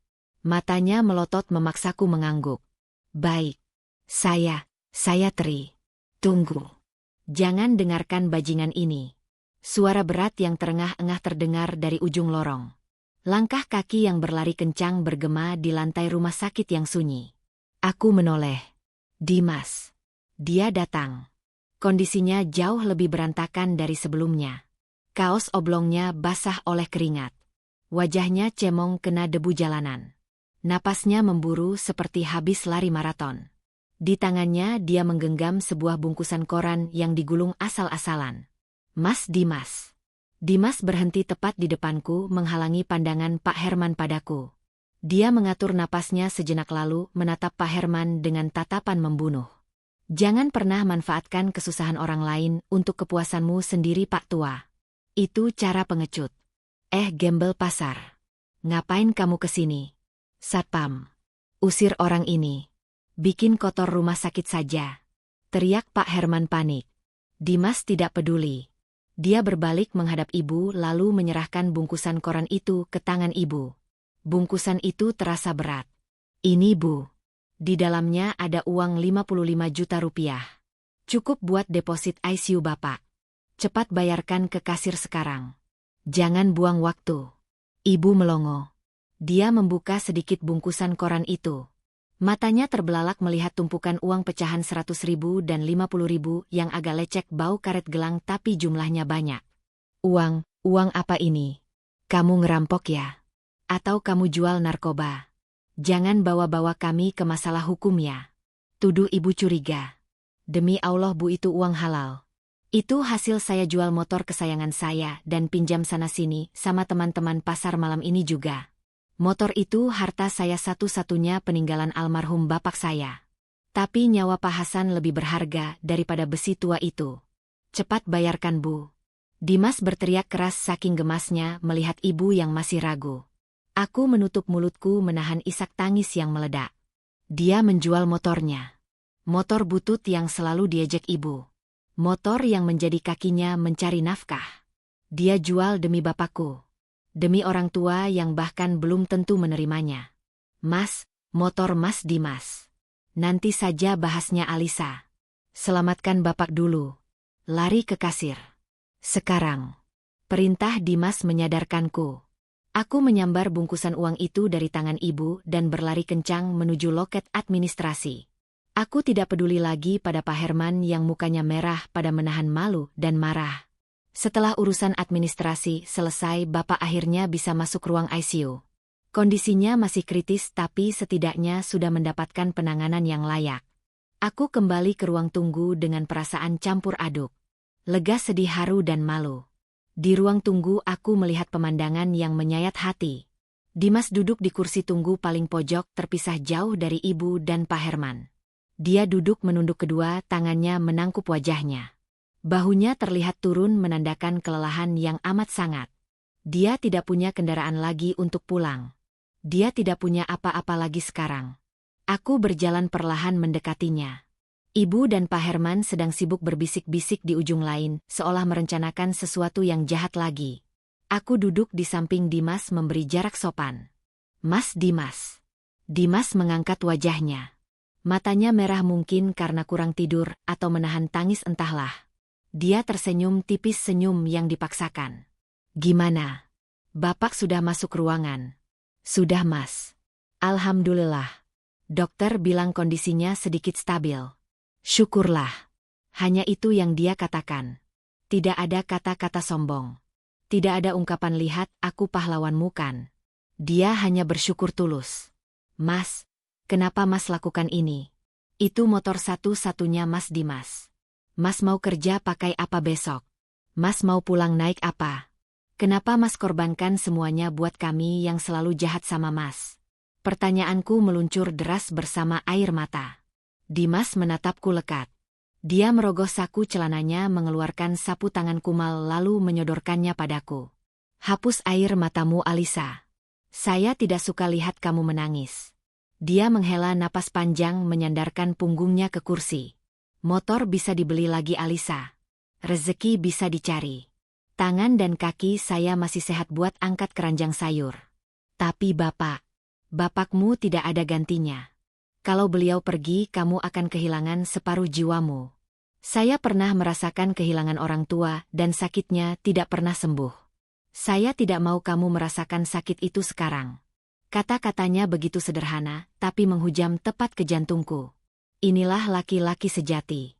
Laki-laki yang tidak banyak janji manis tapi langsung bertindak saat dibutuhkan. Tanpa sadar aku membandingkannya dengan Pak Herman yang kaya tapi miskin hati. Tiba-tiba Pak Herman berdiri dan berjalan ke arah kami dengan langkah marah. Heh, tukang sayur. Jangan pikir kamu sudah menang ya. Uang 50 juta itu nggak seberapa dibanding biaya operasi nanti dan pemulihan pasca stroke. Bisa ratusan juta. Kamu sanggup bayar. Jual ginjal kamu pun belum tentu cukup. Dimas berdiri perlahan menghadapi Pak Herman. Tingginya ternyata melebihi Pak Herman. Postur tubuhnya yang tegap membuat Pak Herman terlihat seperti kerdil yang buncit. Allah Maha Kaya, Pak. Selama kita berusaha, jalan pasti ada. Bapak tidak perlu khawatir soal ginjal saya. Khawatirkan saja hati Bapak yang sudah tertutup ambisi itu. Kurang ajar. Kamu nantang saya. Oke. Kita lihat siapa yang bertahan sampai akhir. Alisa, ingat tawaran saya masih berlaku. Kalau uang receh dari gembel ini habis dan bapakmu butuh biaya lagi, datanglah merangkak ke kaki saya. Pak Herman meludah ke lantai lalu pergi meninggalkan rumah sakit dengan langkah menghentak-hentak. Ibu mengejarnya memanggil-manggil nama Pak Herman seperti kerbau dicocok hidungnya. Pak Herman, tunggu Pak. Jangan tinggalkan kami. Aku menatap kepergian ibu dengan nanar. Ibu lebih memilih mengejar pengusaha kaya daripada menemani suaminya yang sedang berjuang antara hidup dan mati. Mas, pulanglah. Ini sudah pagi. Mas pasti capek. Aku bicara pelan pada Dimas. Saya akan tunggu di sini sampai Bapak sadar. Jangan, Mas. Mas harus istirahat. Mas juga harus kerjakan besok. Saya sudah tidak punya motor Alisa. Jadi saya libur dulu jualan kelilingnya. Mungkin besok saya mau coba jadi kuli panggul di pasar induk. Lumayan upahnya bisa buat tabungan biaya rumah sakit Bapak selanjutnya. Ya Allah. Hatiku nyeri mendengarnya. Jenderal. Dia seorang jenderal TNI.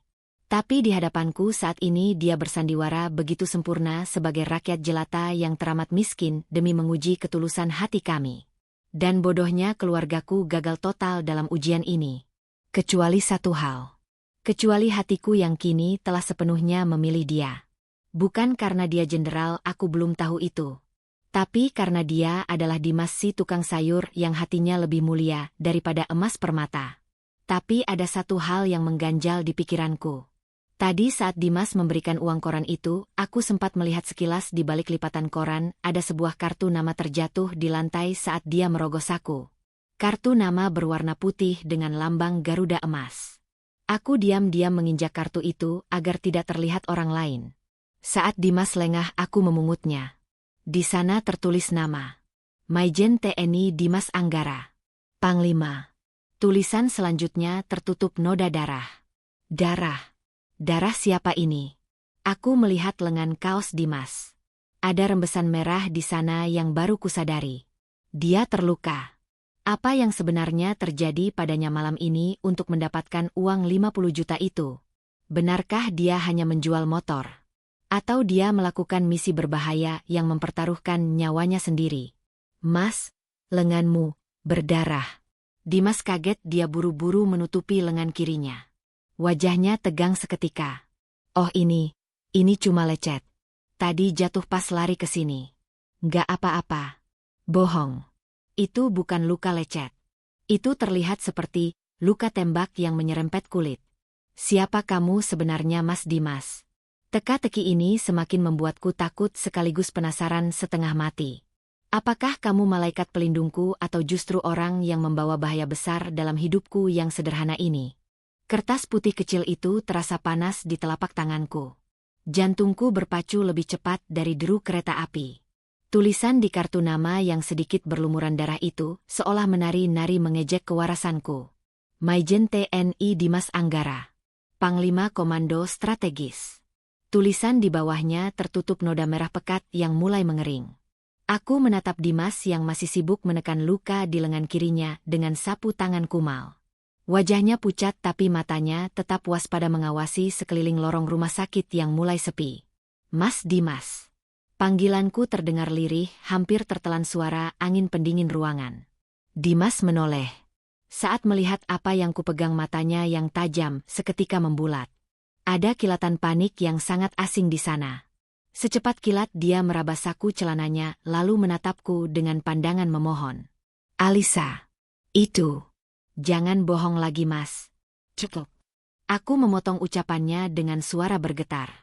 Aku melangkah mendekat menyodorkan kartu nama itu tepat di depan hidungnya. Jelaskan ini, Mas. Siapa sebenarnya Dimas Anggara? Tukang sayur yang setiap pagi lewat depan rumahku atau seorang jenderal bintang 2 yang menyamar? Dan luka ini. Aku memberanikan diri menyentuh lengan kirinya yang terbalut kaos oblong penuh darah. Dimas meringis pelan. Ini bukan luka lecet karena jatuh dari motor kan, Mas? Ini luka tembak. Atau sabetan senjata tajam. Aku bukan anak kecil yang bisa dibohongi, Mas. Dimas terdiam. Dia menghela napas panjang, bahunya merosot turun. Perlahan dia mengambil kartu nama itu dari tanganku. Dia menatap kartu itu dengan tatapan nanar penuh kesedihan. Kamu benar, Alisa. Saya tidak bisa bohong soal kartu ini. Tapi kesimpulanmu salah. Salah. Apanya yang salah, Mas? Jelas-jelas nama di situ nama Mas Dimas. Dimas menatap mataku dalam-dalam. Nama kami memang sama, Alisa. Wajah kami pun sama. Kartu ini milik kembaran saya. Kakak saya. Kembaran. Lututku lemas. Cerita macam apa ini? Iya. Kami kembar identik. Tapi nasib kami bagaikan bumi dan langit. Dia anak kebanggaan keluarga cerdas gagah dan berhasil menjadi perwira tinggi TNI. Sementara saya hanyalah saudaranya yang gagal. Bodoh, miskin, dan cuma jadi beban. Makanya saya lari dari rumah merantau jadi tukang sayur karena malu. Kartu ini satu-satunya kenangan yang saya punya sebelum dia tugas ke perbatasan dan hilang kontak sampai sekarang. Suara Dimas terdengar parau dan pecah di ujung kalimat. Akting atau bukan, kesedihan di matanya terlihat begitu nyata. Dan soal luka ini, tadi di jalan waktu saya mau jual motor saya dicegat begal. Saya melawan Alisa. Demi uang untuk bapakmu saya nekat melawan pisau mereka dengan tangan kosong. Untung saya masih selamat meski motor saya dijual murah sama penadahnya. Air mataku tumpah seketika. Ya Allah, betapa berdosanya aku sudah menuduhnya yang tidak-tidak. Dia terluka karena membela bapakku. Dia menyimpan kartu saudaranya karena rindu. Dan aku malah menghakiminya. Maafkan aku Mas. Aku nggak tahu. Aku pikir Mas. SSTTT. Sudah. Dimas meletakkan jari telunjuknya di bibirku. Jangan minta maaf. Wajar kamu curiga. Siapa sih yang percaya ada orang miskin mau bantu orang lain sampai berdarah-darah begini kalau bukan karena ada maunya? Tapi percayalah Alisa, mauku cuma satu. Melihat kamu tersenyum lagi. Adegan itu begitu mengharukan. Hampir saja aku memeluknya kalau saja suara cempreng yang sangat kuhafal tidak memecah suasana. Ngapain kalian mojok di situ? Bapak lagi sekarat di dalam malah pacaran. Dasar anak durhaka. Ibu datang dengan langkah menghentak. Di belakangnya Pak Herman mengekor dengan wajah masam. Rupanya mereka belum pulang. Ibu menatap sinis ke arah lengan Dimas yang berdarah. Tuh kan apa ibu bilang. Dia itu pasti preman. Lihat tangannya berdarah-darah. Pasti habis berantem rebutan lapak di pasar. Alisa menjauh kamu. Nanti kamu ketularan sial.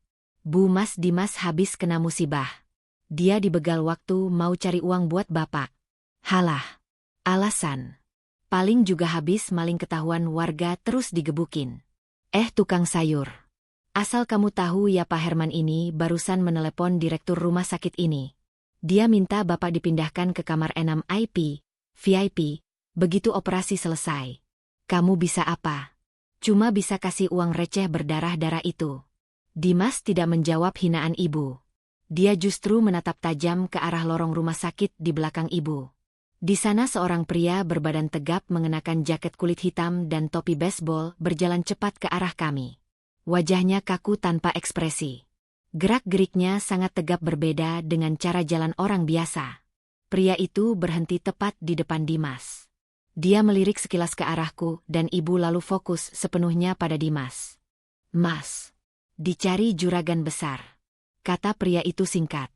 Suaranya berat dan tegas. Saya lagi sibuk. Bilang nanti saya ke sana. Jawab Dimas dingin. Nggak bisa Mas. Situasi merah. Barang. Harus dikirim sekarang atau hangus semua. Pria jaket kulit itu menekan kata-katanya. Ada urgensi yang tersirat di sana. Aku tidak mengerti bahasa mereka. Juragan besar. Barang. Hangus. Apakah benar tuduhan ibu bahwa Dimas terlibat sindikat narkoba atau barang ilegal?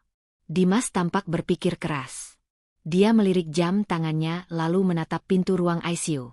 Alisa, saya harus pergi sebentar. Ada urusan mendesak soal dagangan.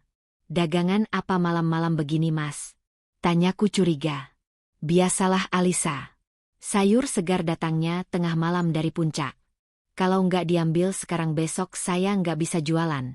Saya titip bapak ya. Nanti subuh saya balik lagi.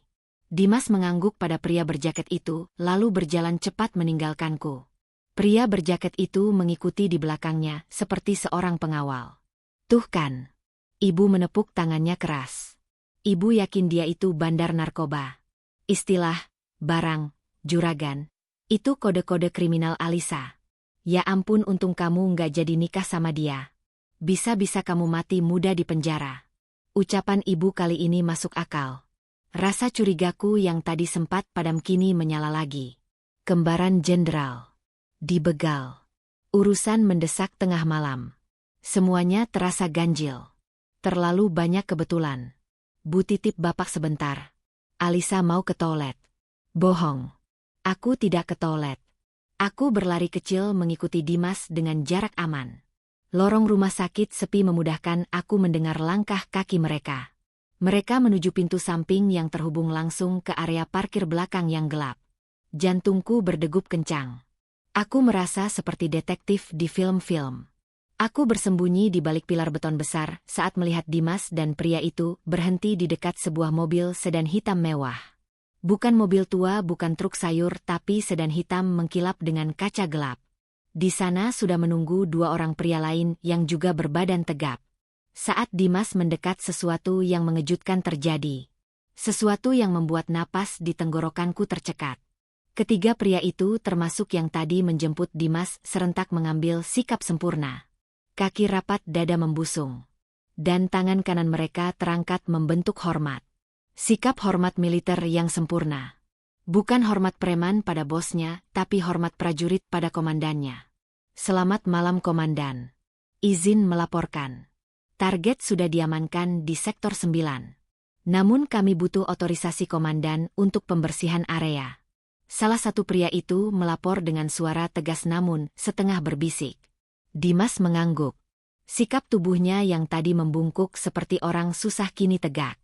Wibawanya memancar kuat, sangat berbeda dengan Dimas si tukang sayur. Bagus. Laksanakan sesuai prosedur, senyap. Jangan sampai ada media yang tahu.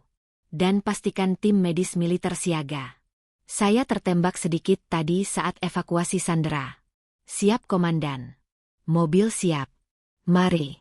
Salah satu pria membukakan pintu belakang sedan itu. Dimas hendak masuk namun sebelum kakinya melangkah masuk dia tiba-tiba berhenti. Dia menoleh ke belakang tepat ke arah pilar tempatku bersembunyi. Aku menahan napas merapatkan punggungku ke tembok dingin. Ya Allah, apakah dia melihatku? Alisa, sedang apa kamu di situ? Suara Pak Herman. Aku terlonjak kaget. Pak Herman entah muncul dari mana sudah berdiri di belakangku sambil menyeringai licik. Suaranya yang keras menggema di parkiran sunyi itu. Dimas di kejauhan langsung menoleh. Dia melihatku. Dia melihat Pak Herman yang berdiri di dekatku. Wajah Dimas berubah tegang. Dia membisikkan sesuatu pada anak buahnya lalu dengan cepat masuk ke dalam mobil. Pintu ditutup. Mobil sedan hitam itu melaju kencang meninggalkan area parkir tanpa menyalakan lampu utamanya, seolah hantu yang menghilang di kegelapan. Aku terpaku. Kakiku lemas. Kamu lihat kan, Alisa? Bisik Pak Herman di telingaku. Bau parfum mahalnya yang menyengat membuatku mual. Dia dijemput mobil mewah. Dia punya anak buah. Dia bicara soal target dan pembersihan. Dia itu mafia, Alisa. Pembunuh bayaran. Atau gembong narkoba kelas kakap. Kamu mau punya suami yang tangannya berlumuran darah. Aku menggeleng pelan, air mataku menetes lagi. Tapi kali ini bukan air mata haru melainkan air mata kebingungan yang amat sangat. Sikap hormat tadi, itu bukan sikap hormat penjahat. Itu sikap hormat prajurit. Tidak, Pak Herman. Bapak salah. Aku bergumam lirih mencoba menyangkal meski mataku melihat sendiri. Salah apanya? Sudah jelas begitu. Sudahlah, lupakan dia. Besok pagi bapakmu butuh operasi bedah syaraf. Biayanya 200 juta. Uang 50 juta dari si tukang sayur itu cuma cukup buat sewa ruang ICU 2 hari. Kalau kamu tidak terima lamaran saya malam ini juga saya pastikan besok bapakmu diusir dari rumah sakit ini. Ancaman itu lagi. Aku menatap Pak Herman dengan benci. Bapak iblis. Mungkin. Tapi iblis ini punya uang yang bisa menyelamatkan nyawa malaikatku. Jadi bagaimana, Alisa?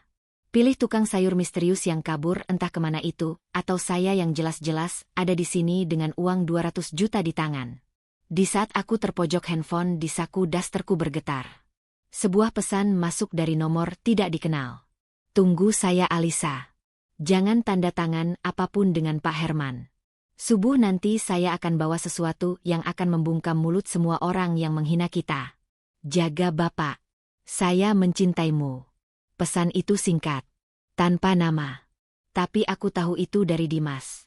Dan di kejauhan suara sirine mobil polisi terdengar mendekat ke arah rumah sakit. Semakin dekat, semakin nyaring. Apakah polisi datang untuk menangkap Dimas? Atau ada kejadian lain yang lebih mengerikan? Sirine mobil polisi itu berhenti tepat di depan lobi instalasi gawat darurat.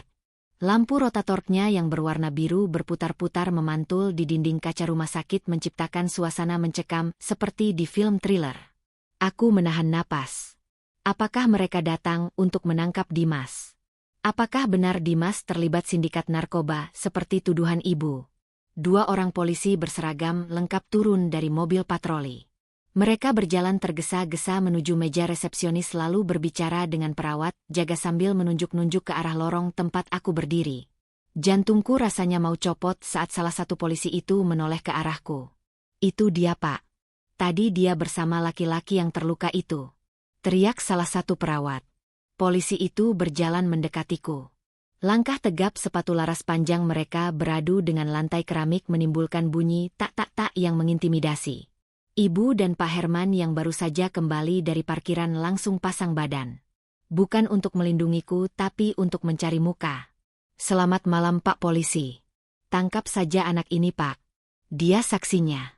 Tadi dia bersama preman pasar yang tangannya berdarah-darah itu. Pasti preman itu buronan kan Pak?" Ibu nyerocos tanpa rem seolah-olah aku ini bukan anaknya melainkan penjahat kriminal. Polisi itu mengerutkan kening menatap ibu sekilas lalu beralih padaku. "Mbak benar tadi bersama laki-laki dengan ciri-ciri tinggi besar rambut cepak, dan ada luka tembak di lengan kiri." Aku menelan ludah. Tenggorokanku kering kerontang. Bayangan Dimas yang menatapku teduh berkelebat. Pesan singkatnya yang menyuruhku menunggu sampai subuh terngiang-ngiang. Aku harus melindunginya. Apapun resikonya. Saya tidak tahu Pak. Tadi memang ada teman saya tapi dia cuma luka lecet jatuh dari motor. Bukan luka tembak. Bohong Pak. Jelas-jelas tadi darahnya banyak. Pak Herman menyela dengan semangat berapi-api. Dia dijemput mobil sedan hitam tanpa plat nomor. Gayanya seperti mafia. Bapak harus kejar dia sebelum kabur ke luar negeri. Polisi itu saling pandang. Salah satunya mengeluarkan notes kecil. Kami mendapat laporan ada kontak senjata antara aparat dengan komplotan begal sadis di Jalan Raya Narogong 1 jam lalu. Salah satu korbannya dilaporkan seorang warga sipil yang nekat melawan para begal itu untuk menyelamatkan motornya, tapi dia terkena tembakan nyasar di lengan. Ciri-cirinya mirip dengan teman Mbak ini. Kami kesini mau meminta keterangan korban, bukan mau menangkapnya. Dia itu pahlawan kesiangan yang nekat. Tapi kalau dia sudah pergi, ya sudah kami akan lacak nanti. Polisi itu menutup notesnya lalu pergi begitu saja meninggalkan kami yang melongo. Ibu terdiam. Mulutnya yang tadi monyong mencibir kini terkunci rapat. Pak Herman wajahnya merah padam karena malu tuduhannya meleset lagi. Jadi, Dimas bukan penjahat. Dia korban begal yang melawan. Dan dia pergi bukan karena kabur dari polisi tapi karena apa? Teka-teki tentang Dimas semakin rumit. Kalau dia cuma korban begal, kenapa dia dijemput mobil mewah dengan hormat militer? Kepalaku rasanya mau pecah memikirkan semua ini. Tiba-tiba pintu ruang ICU terbuka. Dokter spesialis bedah syaraf keluar dengan wajah yang sangat tegang. Dia langsung mencari kami. Keluarga Bapak Hasan. "Saya Dok. Kondisi pasien drop drastis. Pendarahan di otak semakin meluas menekan batang otak. Kami tidak bisa menunggu lagi. Operasi harus dilakukan sekarang juga. Detik ini juga. Kalau terlambat 15 menit saja Bapak bisa lewat, atau kalaupun selamat akan lumpuh total seumur hidup seperti mayat hidup." Kakiku lemas seketika hingga aku harus berpegangan pada kursi tunggu. "Lakukan Dok. Tolong selamatkan Bapak," teriakku histeris. "Biayanya Bu. Pihak administrasi butuh kepastian pelunasan biaya operasi dan perawatan pasca operasi. Estimasi total 250 juta rupiah. Deposit 50 juta tadi sudah habis untuk penanganan darurat dan sewa alat bantu napas. Kami butuh jaminan sisa 200 juta itu sekarang." 200 juta. Angka itu terdengar seperti vonis mati bagiku. Aku menatap ibu. Ibu menggeleng lemah, wajahnya pucat. "Harta kami sudah habis. Tidak ada lagi yang bisa dijual. Rumah kami kontrakan. Motor sudah tua." Aku menatap Pak Herman. Dia satu-satunya harapan. Dan dia tahu itu. Dia tersenyum licik, senyum kemenangan seorang pemburu yang melihat mangsanya masuk perangkap. Pak Herman mengeluarkan sebuah map dari dalam tas kulitnya. Dia berjalan santai mendekatiku lalu menyodorkan map itu beserta sebuah pena emas. "Kebetulan sekali. Saya sudah siapkan semuanya. Ini surat perjanjian nikah siri. Dan ini cek kontan senilai 250 juta. Kamu tanda tangan di sini di atas materai ini, maka cek ini langsung saya serahkan ke dokter. Bapakmu selamat hidupmu terjamin. Dia membuka map itu. Tulisan hitam di atas kertas putih itu tampak kabur oleh air mataku. Pihak pertama Alisa bersedia menjadi istri siri pihak kedua Herman, dan bersedia mematuhi segala aturan pihak kedua. Gila. Ini bukan pernikahan. Ini perbudakan. Ayo Alisa. Tunggu apa lagi? Waktu bapakmu tinggal 10 menit. Kamu mau jadi pembunuh bapakmu sendiri. Ibu mendesakku dari samping mencubit lenganku keras. Tanda tangan Alisa. Jangan bodoh. Cinta tidak bisa bikin bapakmu sembuh. Uang Pak Herman yang bisa. Lupakan si tukang sayur itu. Dia cuma bisa kasih janji manis. Pak Herman kasih bukti. Aku menatap pintu ICU. Dari kaca kecil di pintu itu, aku bisa melihat tubuh bapak yang terbaring lemah penuh selang. Dada bapak naik turun tidak beraturan. Bapak yang selalu membelaku. Bapak yang rela jadi kuli panggul demi menyekolahkan aku sampai sarjana. Masa aku biarkan bapak mati cuma demi egoku menunggu laki-laki yang entah di mana rimbanya sekarang? Maafkan aku Mas Dimas. Aku tidak bisa menunggu sampai subuh. Nyawa bapak tidak bisa menunggu.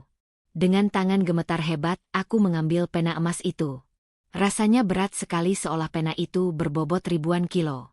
Air mataku menetes membasahi kertas perjanjian itu. Bismillah. Demi bapak. Ujung pena menyentuh kertas. Pak Herman tersenyum lebar, matanya berbinar-binar menatap tubuhku dengan tatapan menjijikan. Ibu sudah siap menyambar cek di tangan Pak Herman. Tiba-tiba. Allahu Akbar, Allahu Akbar. Suara adzan subuh berkumandang dari masjid rumah sakit. Menggema syahdu menembus dinding-dinding dingin lorong rumah sakit. Suara itu menghentikan gerakanku. Pena itu terangkat kembali. Subuh. Mas Dimas bilang tunggu sampai subuh. Pak Herman wajahnya berubah panik. Jangan berhenti. Tanda tangan cepat. Adzan itu cuma suara. Nggak usah didengerin. Bapakmu sekarat Alisa. Tanda tangani. Bentak Pak Herman kehilangan kesabaran. Dia mencengkeram tanganku memaksa menekan pena ke kertas. Sakit Pak. Lepaskan. Aku meronta. Bu pegangi tangan anakmu. Kita paksa saja dia. Ibu dengan tega memegangi bahuku menahanku agar tidak lari. Nurut Alisa. Ini demi kebaikan kita semua. Di saat aku merasa duniaku kiamat, di saat ujung pena itu mulai menggoreskan tinta membentuk huruf A namaku, tiba-tiba lantai rumah sakit bergetar. Bukan gempa bumi, tapi getaran langkah kaki serentak yang berjumlah banyak. Duk duk duk duk. Suara derap sepatu laras panjang yang melangkah dalam satu komando terdengar dari arah lobi utama. Suaranya begitu keras dan berirama mengalahkan suara detak jantungku. Apa itu? Pak Herman melepaskan tanganku menoleh ke arah lorong. Beberapa perawat dan pengunjung rumah sakit berlarian minggir memberi jalan. Wajah mereka ketakutan sekaligus kagum. Dari ujung lorong yang remang-remang muncullah pemandangan yang membuat napas siapapun yang melihatnya tercekat. 2 baris prajurit polisi militer bertubuh raksasa dengan helm putih dan ban lengan bertuliskan PM berjalan tegap membuka jalan. Wajah mereka garang, tatapan lurus ke depan, senjata laras panjang tersandang di dada. Minggir. Jalan. Sterilkan area.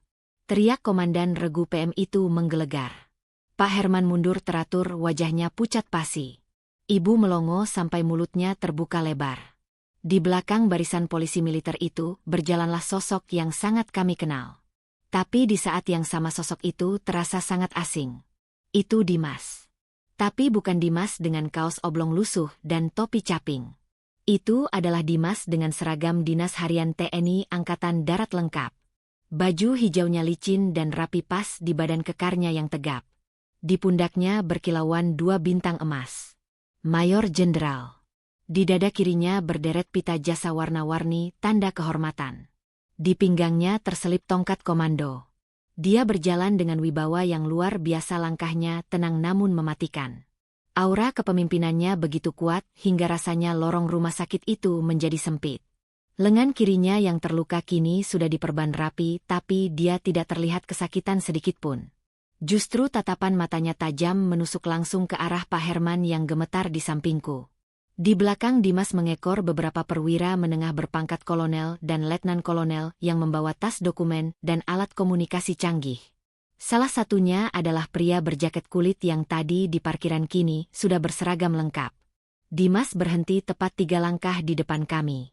Para prajurit PM langsung membuat pagar betis mengelilingi area memisahkan kami dari pengunjung lain yang mulai merekam dengan HP mereka. Suasana hening total. Bahkan suara mesin ICU terdengar jelas. Pak Herman yang tadi sombong kini menciut seperti kerupuk kena air. Kakinya gemetar hebat sampai lututnya beradu. Ibu apalagi? Dia bersembunyi di balik punggung Pak Herman, wajahnya putih seperti mayat. Dia baru sadar siapa yang selama ini dia hina sebagai tukang sayur gembel. Dimas menatapku. Tatapannya melembut seketika saat melihat air mata di pipiku. Lalu matanya beralih ke kertas perjanjian di meja dan tangan Pak Herman yang masih memegang pena. Rahang Dimas mengeras. Selamat pagi Bapak Herman. Maaf saya terlambat. Macet di jalan karena harus mengurus perizinan pasukan. Suara Dimas tenang tapi nadanya mengandung ancaman yang mengerikan. Siapa Anda? Kenapa Anda mirip si tukang sayur itu? Pak Herman tergagap, suaranya hilang timbul. Dimas tersenyum miring. Dia melangkah maju 1 langkah membuat Pak Herman mundur 2 langkah, hampir menabrak tembok. Perkenalkan, nama saya Mayor Jenderal Dimas Anggara, Panglima Divisi Tempur Strategis. Dan tukang sayur yang Anda hina, yang Anda lempari uang receh, dan yang Anda fitnah sebagai mafia itu adalah saya. Ibu ambruk pingsan seketika. Tubuhnya melorot ke lantai tapi tidak ada yang peduli. Dimas mengambil kertas perjanjian nikah siri itu dari meja. Dia membacanya sekilas lalu merobek kertas itu menjadi 2 bagian. Merobeknya lagi menjadi 4 bagian. Dan melemparkan sobekan kertas itu ke wajah Pak Herman. Kertas sampah. Anda mencoba membeli harga diri calon istri saya dengan uang 200 juta. Murah sekali Pak Herman. Dimas menoleh ke arah ajudannya yang berpangkat kolonel. Kolonel urus administrasi Bapak Hasan. Pindahkan beliau ke Rumah Sakit Pusat Angkatan Darat Gatot Subroto sekarang juga. Siapkan helikopter medis untuk evakuasi. Saya mau penanganan terbaik. Dokter kepresidenan harus turun tangan. Semua biaya negara yang tanggung atas nama keluarga besar TNI. Siap Jenderal. Laksanakan. Kolonel itu langsung memberi hormat dan berlari menuju ruang administrasi. Helikopter. Dokter kepresidenan. Aku menutup mulutku tak percaya. Dimas kembali menatap Pak Herman yang kini sudah terduduk lemas di lantai basah oleh keringat dingin. Dan untuk Anda Pak Herman, saya sudah memerintahkan tim audit gabungan untuk memeriksa seluruh bisnis tanah Anda. Saya dengar banyak sengketa tanah rakyat yang Anda serobot dengan cara premanisme. Mata Pak Herman terbelalak. Ampun Jenderal. Ampun. Saya hilaf. Saya tidak tahu kalau Alisa calon istri Jenderal. Tolong jangan hancurkan bisnis saya. Dimas berjongkok menatap mata Pak Herman dalam-dalam. Anda tidak perlu minta maaf pada saya. Minta maaflah pada rakyat kecil yang Anda tindas. Dan satu lagi, jangan pernah injakan kaki Anda di dekat Alisa atau keluarganya lagi. Atau Anda akan berurusan langsung dengan institusi saya. Mengerti? Mengerti Jenderal. Mengerti. Pak Herman mengangguk-angguk seperti orang gila lalu merangkak pergi menjauh ketakutan setengah mati. Dimas berdiri tegak lalu berbalik menghadapku. Kini hanya ada kami berdua di tengah lingkaran prajurit itu. Alisa. Suaranya kembali lembut, suara Mas Dimas yang ku kenal. Maafkan saya baru jujur sekarang. Saya butuh waktu untuk meyakinkan diri saya bahwa kamu mencintai saya apa adanya, bukan karena seragam ini. Dan malam ini kamu sudah membuktikannya. Kamu rela berkorban demi bapakmu. Kamu wanita hebat Alisa. Dia mengulurkan tangannya. Tangan yang kasar tapi hangat. Sekarang tugas saya sudah selesai sebagai tukang sayur. Izinkan saya melamarmu kembali. Bukan sebagai Dimas si pedagang pasar, tapi sebagai abdi negara yang ingin menjadikanmu pendamping hidup, teman seperjuangan, dan ibu bagi anak-anakku kelak. Alisa, bersediakah kamu menjadi ibu persit mendampingi prajurit yang penuh kekurangan ini?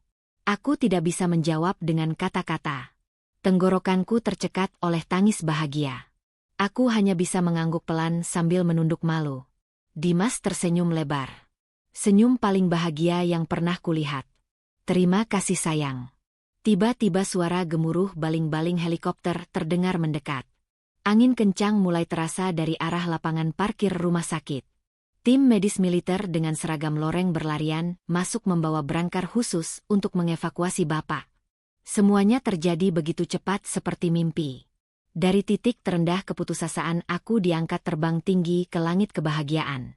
Tapi aku lupa satu hal. Di sudut lorong ibu mulai sadar dari pingsannya. Matanya mengerjap-ngerjap melihat Dimas yang gagah perkasa. Dan di mata ibu yang matre itu, aku melihat kilatan baru. Bukan kilatan penyesalan tapi kilatan keserakahan yang jauh lebih besar dari sebelumnya. Waduh, mantu ibu jenderal. Mantu ibu jenderal. Alisa, kenapa kamu nggak bilang dari dulu? Mas Dimas, ibu sayang banget sama Mas Dimas. Teriakan ibu merusak suasana syahdu itu. Dimas hanya melirik ibu sekilas dengan tatapan datar lalu berbisik padaku. Perjuangan kita belum selesai, Alisa. Musuh terbesarmu bukan Pak Herman. Tapi sifat ibumu yang harus kita luruskan pelan-pelan. Siap berjuang bersamaku? Aku menatap mata Dimas. Mantap. Siap, Mas. Asal bersamamu aku siap menghadapi apapun. Suara baling-baling helikopter Super Puma milik TNI Angkatan Darat itu menderu keras membelah langit fajar Jakarta. Di bawah sana gedung-gedung pencakar langit ibu kota terlihat seperti kotak mainan yang berserakan. Aku duduk kaku di kursi penumpang sambil menggenggam erat tangan Bapak yang terbaring di berangkar medis khusus. Di sekeliling kami tim dokter militer bekerja dengan cekatan memantau monitor detak jantung yang berbunyi stabil. Di kursi seberang ibu duduk dengan mata berbinar-binar. Ketakutannya pada ketinggian seolah lenyap digantikan oleh rasa bangga yang meledak-ledak. Berkali-kali ibu mengeluarkan handphonenya mencoba bersuah foto dengan latar belakang jendela helikopter dan para tentara berseragam lengkap. Alisa, lihat. Kita terbang, Alisa.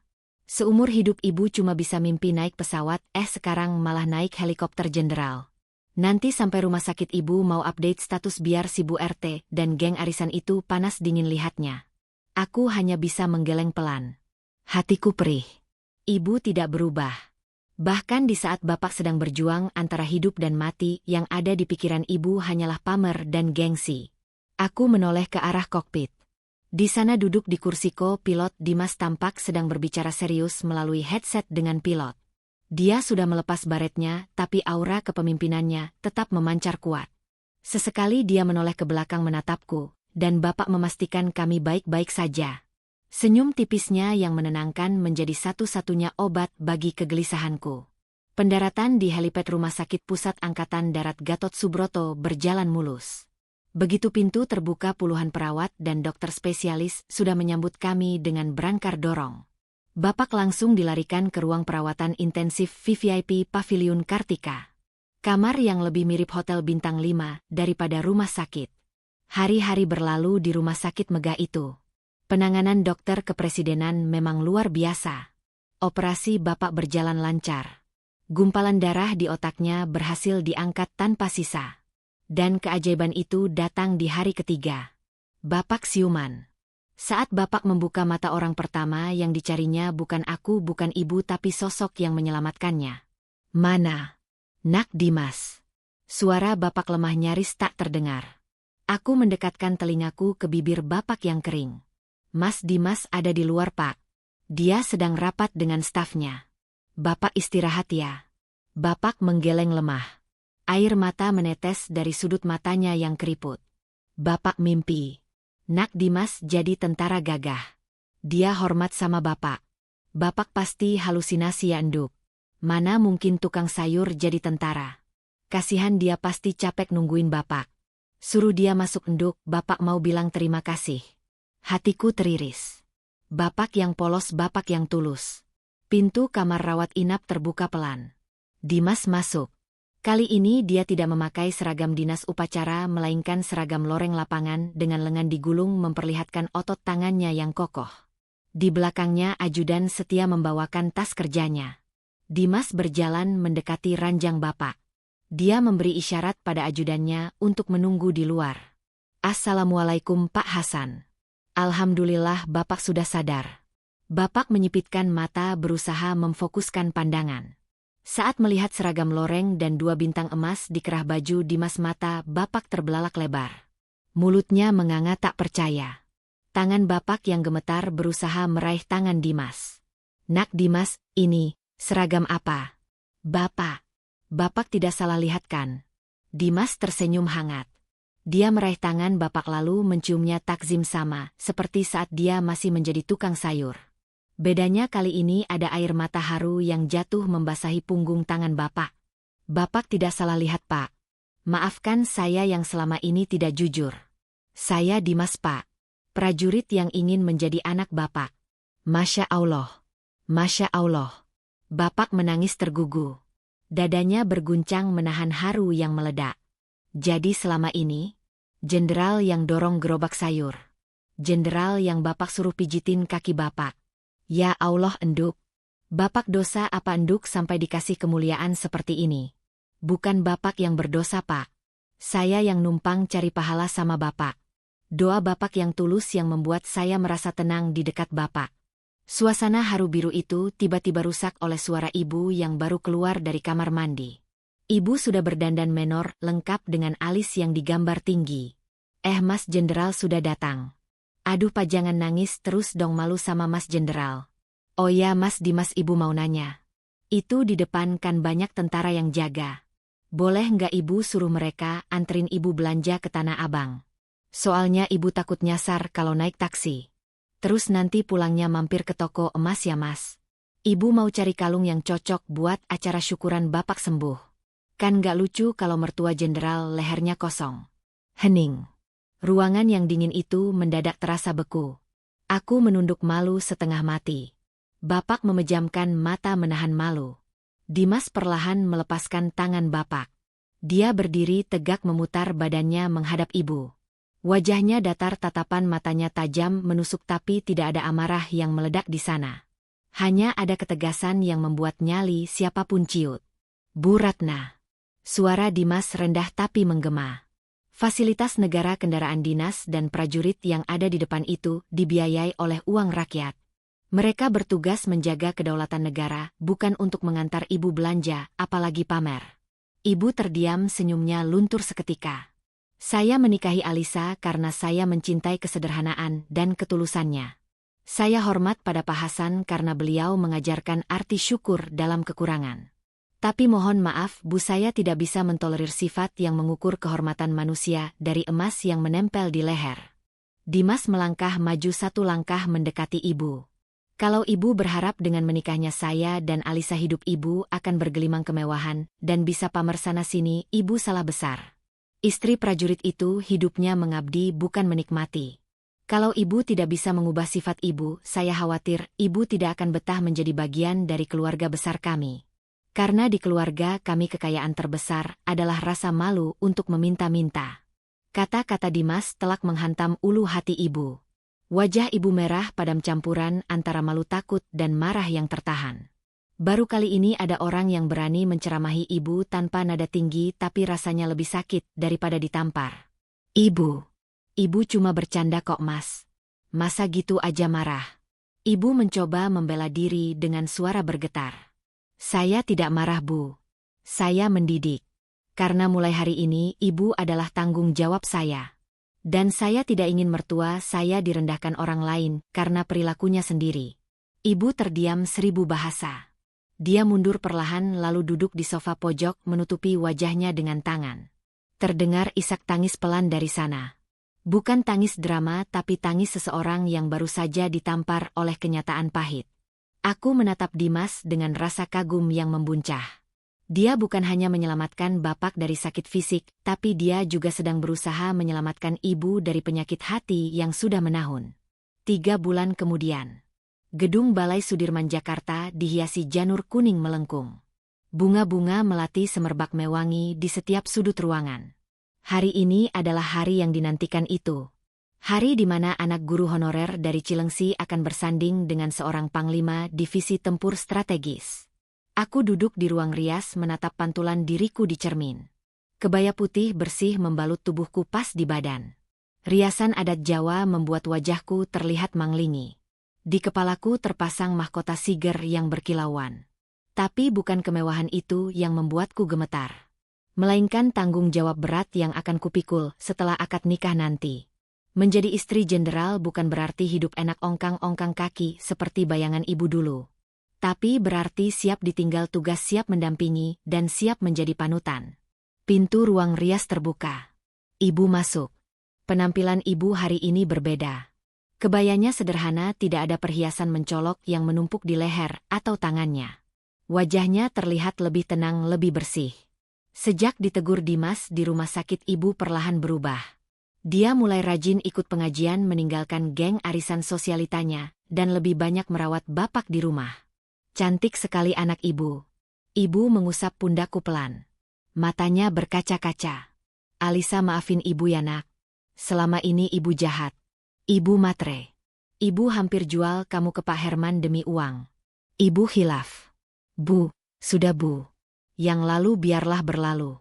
Aku memeluk ibu erat. Tangis kami pecah dalam dekapan hangat yang sudah lama hilang dari rumah kami. Ibu bangga sama kamu. Bukan karena kamu dapat jenderal. Tapi karena kamu berhasil memilih laki-laki yang tepat. Laki-laki yang bisa memimpin kita semua ke jalan yang benar. Bapak sudah nunggu di luar buat wali nikah. Ayo nak. Aku berjalan keluar digandeng ibu dan bapak yang kini sudah bisa berjalan pelan meski masih memakai tongkat. Di depan pintu utama, aula, degup jantungku berpacu dengan suara drumban militer yang menyambut kedatangan pengantin. Pintu besar terbuka. Pemandangan di depanku membuat napas tercekat. Di ujung karpet merah, Dimas berdiri gagah dengan seragam pakaian dinas upacara besar. Kancing emasnya berkilauan tertimpa cahaya lampu kristal. Di samping kanan kirinya berbaris rapi perwira-perwira muda memegang pedang pora yang terhunus ke atas membentuk gapura kehormatan. Bapak menggenggam tanganku erat menyalurkan kekuatan. Kami melangkah perlahan menyusuri karpet merah itu. Setiap langkah diiringi musik orkestra yang megah dan menyayat hati. Saat aku sampai di hadapan Dimas, dia menatapku dengan tatapan yang sama, seperti saat pertama kali dia datang ke rumah kontrakan kami. Tatapan teduh penuh cinta. Tidak ada bedanya antara Dimas tukang sayur dan Dimas sang jenderal. Di matanya aku tetaplah Alisa, gadis sederhana pilihannya. Akad nikah berlangsung hikmat. Suara lantang Dimas mengucap ijab kabul dalam satu tarikan napas menggetarkan seluruh ruangan. Sah. Dan tibalah saat upacara pedang pora. Tradisi sakral militer untuk menyambut warga baru dalam keluarga besar tentara. Kami berjalan bergandengan tangan melewati lorong pedang yang terhunus. Tegak lurus pedang itu melambangkan jalan hidup prajurit yang lurus dan tegas. Saat pedang terakhir terangkat membentuk payung di atas kepala kami, Dimas dan aku berhenti. Kami saling berhadapan. Seorang perwira senior membacakan puisi kehormatan. Suaranya menggelegar memenuhi aula. Bukan karena pangkat yang tinggi cinta ini bersemi, tapi karena pengorbanan dan kesetiaan yang teruji. Selamat datang di dunia prajurit, di mana duka lara ditanggung bersama dan setia adalah napas kami. Dimas menatapku lekat. Dia mendekatkan wajahnya berbisik pelan di telingaku di tengah riuh tepuk tangan ribuan tamu undangan. Terima kasih sudah menerimaku saat aku tidak punya apa-apa, Alisa. Hari ini di bawah hunusan pedang ini aku berjanji. Nyawaku untuk negara tapi hatiku sepenuhnya untukmu. Aku tersenyum, air mata bahagia menetes membasahi pipi. Aku teringat masa-masa sulit itu. Hinaan ibu, motor butut yang mogok hujan badai di pinggir jalan, dan uang receh yang berdarah-darah. Semua itu adalah ujian. Allah menguji kami dengan cara yang indah. Di sudut ruangan aku melihat Pak Herman yang datang sebagai tamu biasa. Dia menunduk malu, tidak berani menatap mata kami. Di sebelahnya ibu duduk dengan anggun di samping bapak yang tersenyum bangga. Pemandangan yang jauh lebih indah daripada kemewahan apapun. Aku Alisa, gadis biasa yang kini menyandang gelar Ibu Persit. Dan ini adalah akhir dari kisah air mata kami, sekaligus awal dari pengabdian panjangku mendampingi sang jenderal tukang sayur. Takdir memang misterius, tapi satu hal yang pasti. Ketulusan akan selalu menemukan jalannya pulang betapapun terjal jalan yang harus dilalui. Tamat.